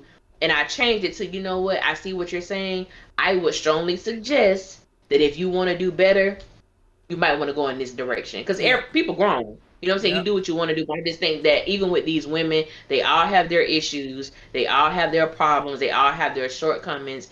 And I do want to get to a place where we see them exercising wisdom and how to navigate those spaces that they have. Not saying it's going to change overnight or it's not going to be a weakness or a quirk for them, but we can actually see them navigate that. Like we see Danni in the bed with Preston. Why? Sex has never been an issue. Mm-hmm. So why are we here? Why are we back here to say, oh, I made a mistake? You didn't make no mistake. You did what the hell you wanted to do. Yep. You know what I'm saying? Period. Mindy probably still wait for her plane to go off, but you in bed with her darn fiance. I said, Lord, but it's drama. It's drama. Yeah, I want to go to Shay Renee online. Asked a little earlier, or made a comment and said, I don't like how Tyler Perry is making Black women look angry and weak. And what I say to that is, there's something to be said about displaying certain characteristics of a people, but honestly, I feel like if that's how you feel, then the ball is really in your court for how you choose to internalize and perceive these Black women. Ask yourself if you are approaching and watching them and the mistakes that they're making with any kind of empathy or sympathy. Is there anything that you can actually relate to? I don't think that the answer for Black people in media is to not ever show our shortcomings. I think the answer is for us to be able to show them, maybe show a full scope of our lives, not just our shortcomings, and then for us to look at one another and relate and be honest and not hypocritical and overly judgmental. Like, even with Andi, like, I struggle with, and I have called her dumb, and I have really struggled with the idea of calling her dumb, and now I'm in a place of, like, I'm just going to do it because I'm fucking tired. But, like, there was a lot that it took for me to get there, because I really made a point of, okay, so does she not think that she's beautiful? Does she not think that she's worthy? Like, all of the things that could potentially be going through this particular person's mind that will put them in a circumstance to deal with a Gary for a sustained amount of time. It's one thing to say you don't like the representation of us, but then also we have to do a better job of empathizing with each other, and specifically empathizing with Black women, because Black women are held to a standard of we have to be perfect, we have to fix everything, we have to show up, we have to do this and we have to do that. And I don't think there's anything wrong with showing us broken. I don't think there's anything wrong with showing us weak and vulnerable, because we experience that, and because we don't actually get to see it and we don't actually get the empathy from it, most of us think that we're never supposed to be that. So when we make it to those particular seasons of our lives, we think that it's way worse than it is, because we don't necessarily have the support that we need, and society is telling us that that doesn't exist for us, when all we had to do was actually be honest and like, you know what, there's a season of depression, there's a season of longing, there's a season of lessened desirability, there's so many different seasons that Black women experience too, just like every other person, and we have to give Black women the permission to experience it. And the way that you do that is to not judge them so hardly. Sorry, I just had to make that point. And I agree. I mean, I do like what you said. I do like what Shay Renee is saying in her next comment about how, you know, the importance of balance. Mm-hmm. And I think that is something that is missed on Sistas, because I feel like when I watch other, and I don't want to compare, so I'm not going to say that. I do believe that it is vitally important to show a diaspora of relationships. Like if Karen is the girl that's just getting out of a toxic relationship, if Sabrina was the girl who just got divorced, or, you know, Danni is the one who is engaged. I think like showing the different interpretations of different types of relationships, I think that would have been a great display for Sistas. But to show all of them kind of in the same boat, and on one hand, I look at it from a perspective of, like you said, do we even as viewers have the capacity to extend grace to these fictitious characters? Because someone in our lives may be experiencing this, maybe in the past, maybe not right now, but do we reserve that place to give grace? And what I have seen too, interestingly, a lot of older Black women who watch this show, they dog the hell out of everyone. They dog the hell out of everybody, and I'm like, Mother Johnson, don't act like I ain't hear your story, sis.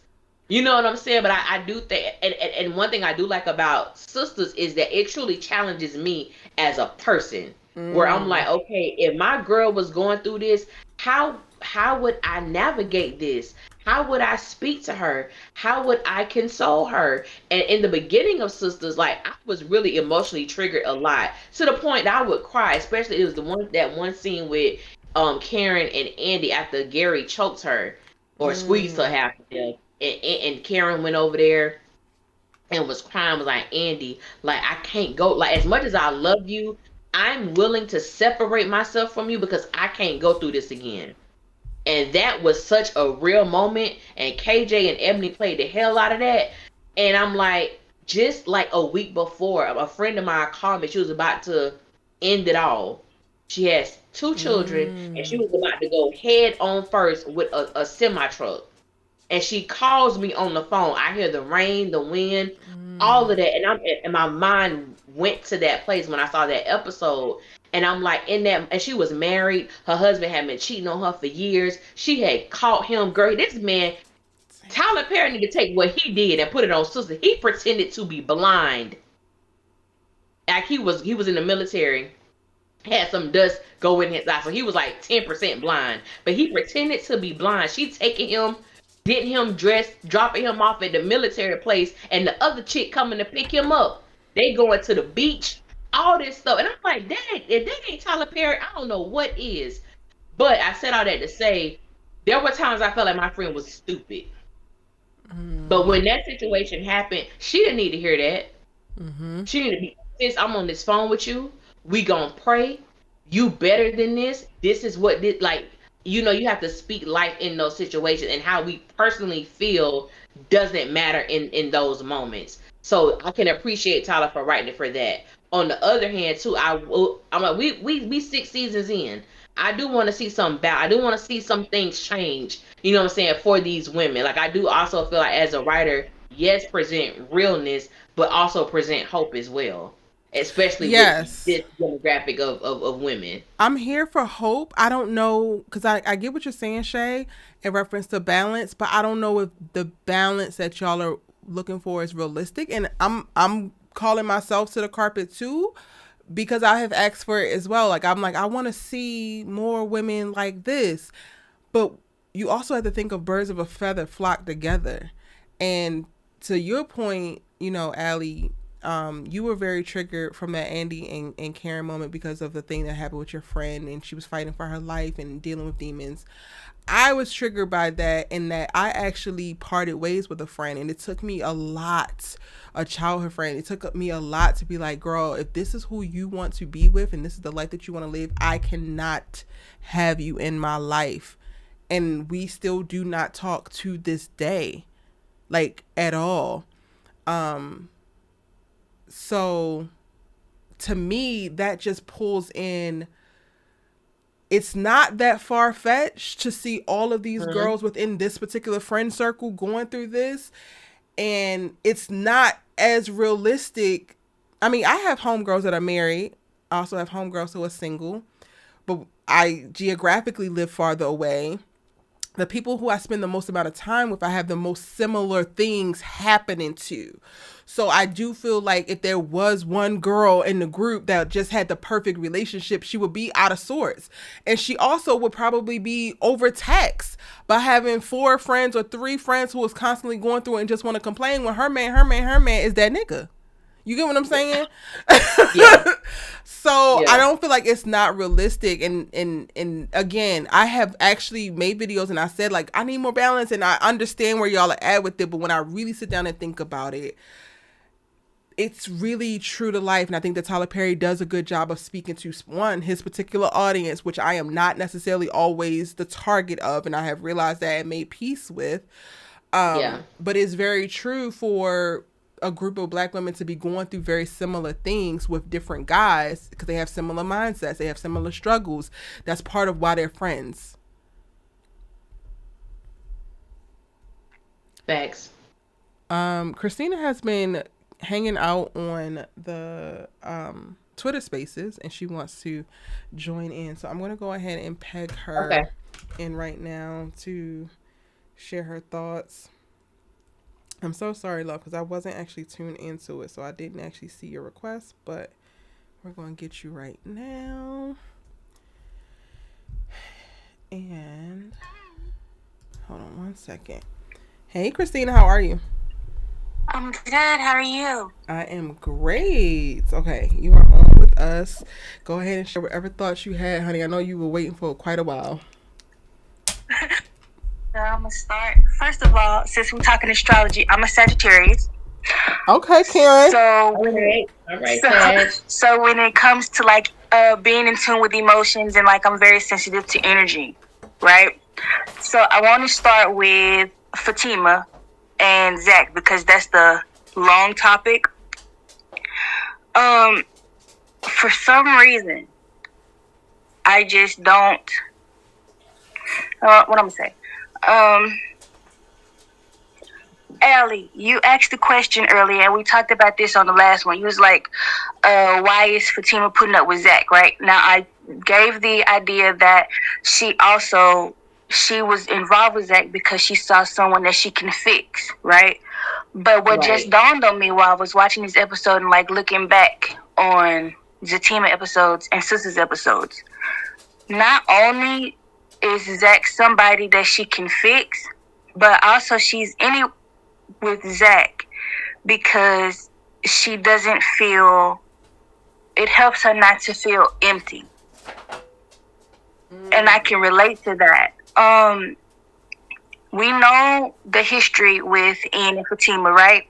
But it has to, like, that is not the only thing in her life that causes her to behave the way she does. For some reason, I have this feeling, and we need some flashback episodes, but the Ian situation cannot be the only situation that happened in Fatima's life to push her to this point. So, like, what is that?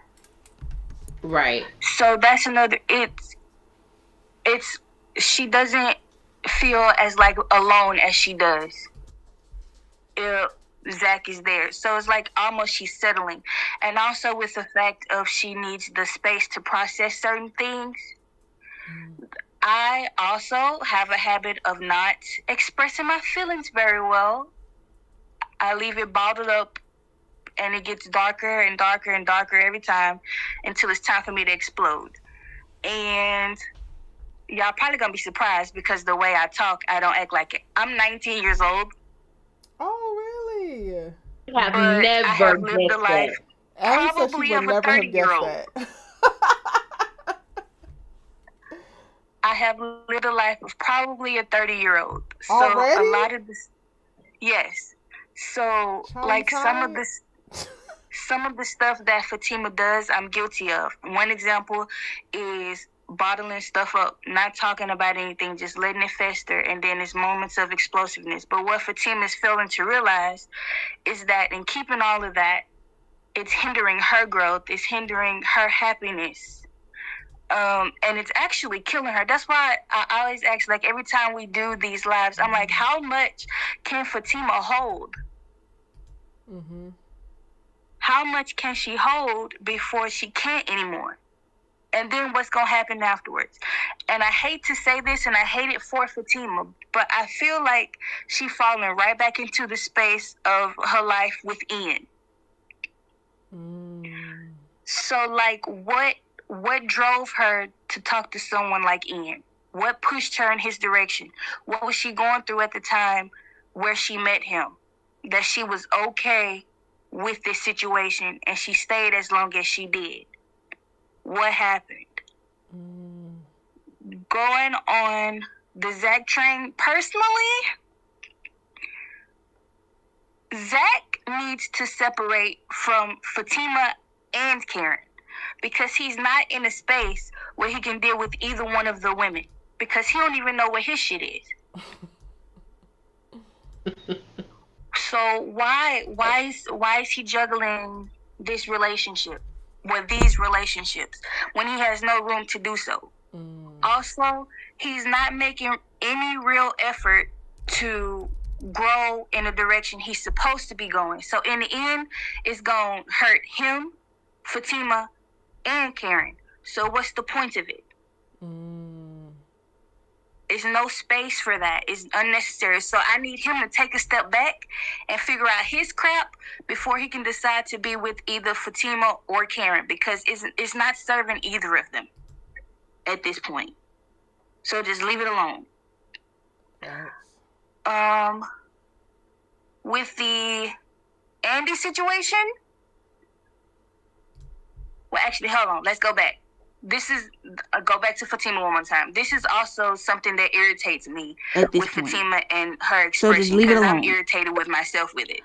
She was like, she's fine. Fatima, you're not fine. It's obvious you're not fine. You know you're not fine, and this is bothering you. So what I need you to do is I need you to cuss him out. I need you to throw something. I need you to be like, this is what I'm feeling. This is not happening. Why are you doing this to me? What is going on?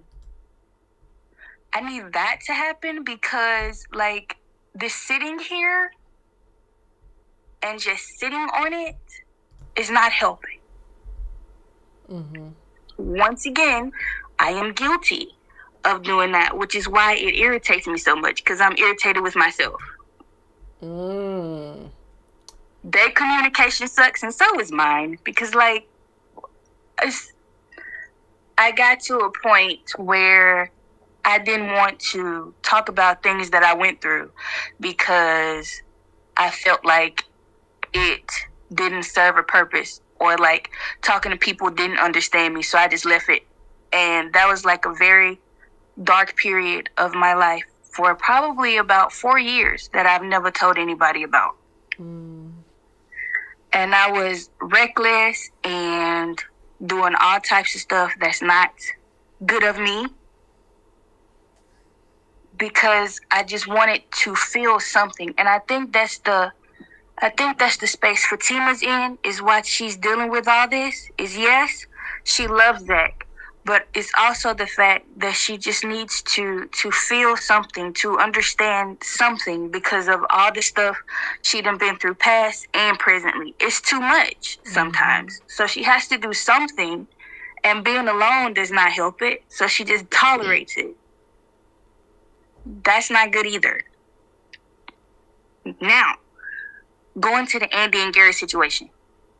I'm glad that Andi expressed herself, but I would have liked it more if it was a more structured criticism and she was sober while this conversation was happening.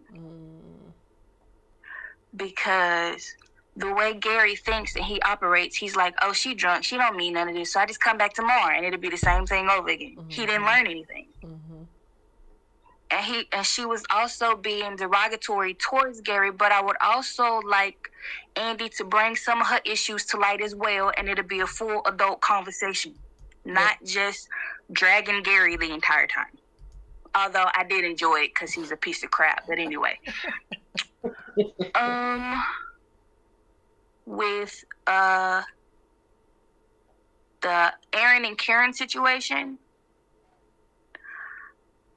I really don't know how I feel about this one, actually, because like y'all said, I actually do prefer Karen and Aaron, only because it seems like Karen,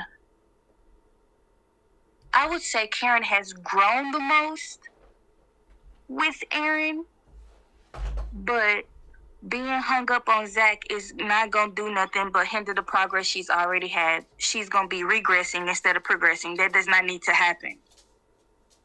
And that's also going to be a cycle we're going to have for the next however many seasons, and it's just going to get all crazy and unnecessary.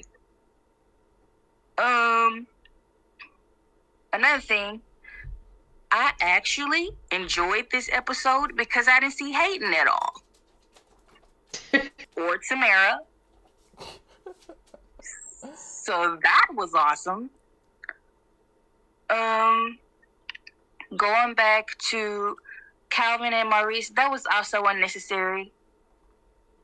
Like, why do we need Maurice being Maurice talking about this doggone furniture? Just to add up they had to give us something to tell us, to make sure that we know why they have a sofa now. So I get it. Because if they would have just moved forward and he just have a bunch of furniture, then we'd be like, well, where the hell did that come from? So I think that we did need... I'm glad that it was a very short scene. Like, it was, I got this from my storage unit. Oh, I don't like your taste. Bopty bopty boop. Cool. Also, Maurice needs to grow up for me. Like, I understand, dude. This dude done put you through a lot of Hades, right? But the way you are behaving serves no one. Yeah. You still the same sarcastic, reckless, nonchalant, crazy person that you always been, and then you go and confront this dude at a hospital. Why though? Like, why? What's the point? Yeah. So there's that. What else did I talk about? The sister circle with the baby father. We already know that's going to be in season 7, although I wish it would be faster so we can tie this up and see what goes on afterwards. You know? Yeah. And I think that I covered everything in the episode, but I really wanted to lean in on the fact that I probably relate to Fatima a lot because of what I told y'all a few minutes ago, and also because I have dealt with a ZAC and a Hayden. Ooh. Jeez. Yeah. So I have a soft spot for Fatima, and I hate that she is going through this, but I really need her to get back into, because if we're being honest, Fatima from season 2 to season 6, her character is slowly deteriorating because she's becoming so wrapped up in all of ZAC's drama that she has no time to decompress and unpack Fatima. Mm-hmm. And that is doing nothing but hurt her. And I hate that for her. Because once again, I have been in a couple of positions where that has happened, and it was not a good time for me. And I hope that going further, that we eventually lean on the fact that ZAC is maturing and is able to show up for her like she's supposed to. I mean, like he's supposed to. So that way she knows that, for one, she doesn't have to settle. For two, you are not alone and you're not a product of like whatever could happen or has happened in your life, but she doesn't have the space to communicate that, so that just hurts her.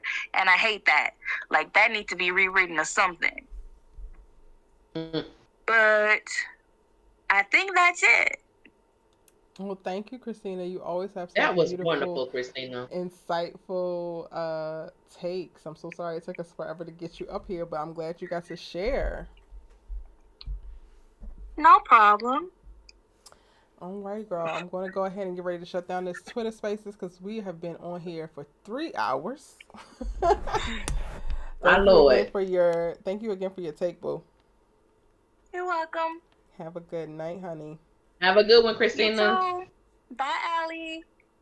Bye, baby.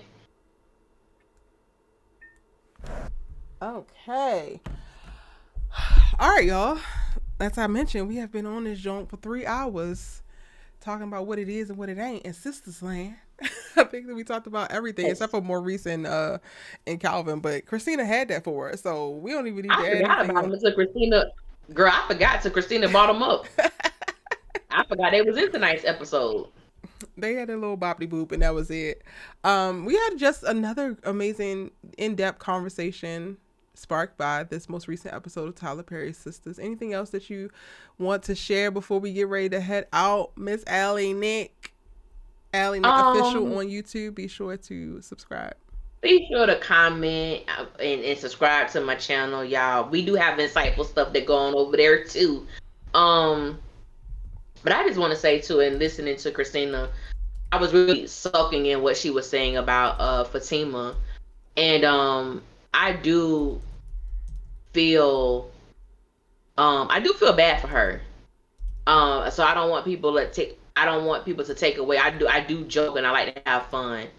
And even though she is my least favorite sister on the show, I do feel bad for her because I really do not want Tyler to do what I think he might do to her character as well as Aaron. I don't want to see that happen because I think there is so much more to them, and I feel like if they're only going to be a stepping stone for Karen and ZAC, then we really won't get the gist of these two people, especially her, since she is, one of the sisters that she is a main character. So I do feel bad for her that this is happening and that she has a front row seat to this happening in her relationship. And I just didn't want to leave people with me not thinking that I do have empathy. I do have sympathy for Fatima with what she's experiencing now, because she's with somebody who, we ain't gonna even go into that. We'll talk about that. But I do have an emotional, thing with her, because I think some people, a lot of people have been to Fatima.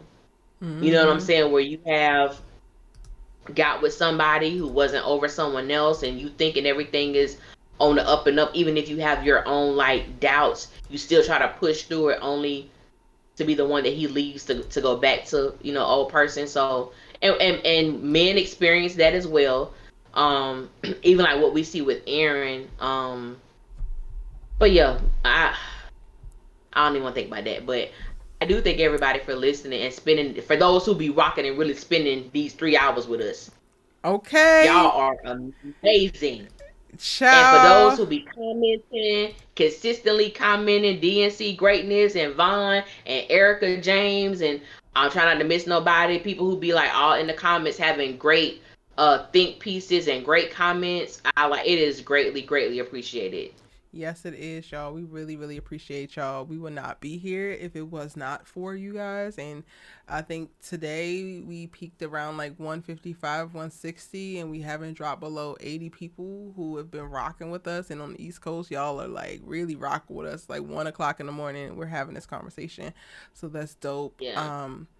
I'm really excited that we have the platform to be able to expound upon the things that are presented in each and every episode, and do so in a way that's just super intentional and real. And it is a safe space, whether we agree or disagree, we can just have a conversation safely. Yeah, thank you guys for all of your comments, beautiful messages. We will be back again next week. Every week after the new Tyler Perry Sistas episode, we go live now officially at 7:30, just to give us a little bit of time to get our shit together, honey. And get on here. to break down the episode in what we are calling our Sistas Keeper, where we are breaking this down in, again, an intentional way, as if we are talking about our actual sisters and our homegirls, and doing so from a very relatable, honest, authentic place. Yes. Are we going to do superlatives before we get out of here? Because we got away from it last time. I don't even have them pulled up. Andi is goofy as fuck for me. You Andi might have had goofy. a couple Okay. bars, but you goofy as all right, girl. Andi goofy as f. Okay, Andi goofy as f. Karen is beautiful AF. Just beautiful AF. She is glowing. Ebony is, baby, she's serving.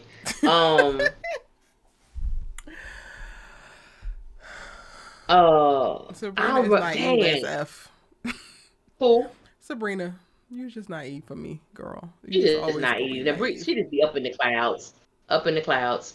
Danni, you drunk as fuck, and I need you to stop being drunk as fuck. And go get help. Get help. Dang it, I'm glad.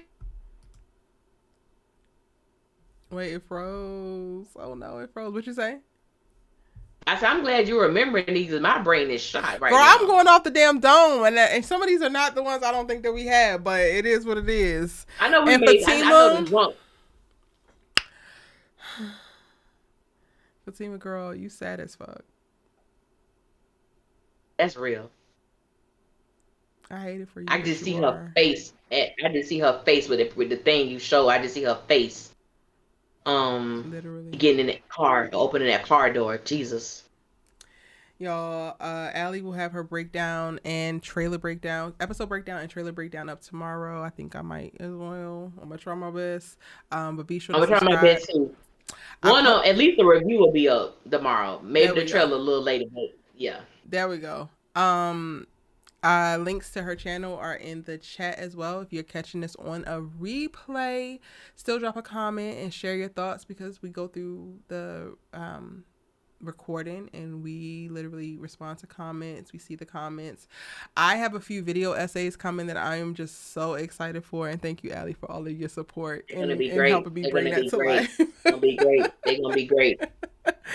I'm really diving deep and having some really intentional conversations and hoping to move the narrative in a way that is just, I just want us to just dig a little bit deeper and tap into our humanity a bit more. So I have a couple of video essays about some of the things that are happening on the show. I hope that women who might really resonate with a Karen or Fatima, or men who resonate with a ZAC, really can watch the videos or listen and just feel seen, feel heard, feel validated, whether it's in the great choices or their bad choices, because all of it is a part of our human experience, y'all. And yeah, be on the lookout for new content. Thank you so much for your love and support. And with that said, we out. Good night, y'all.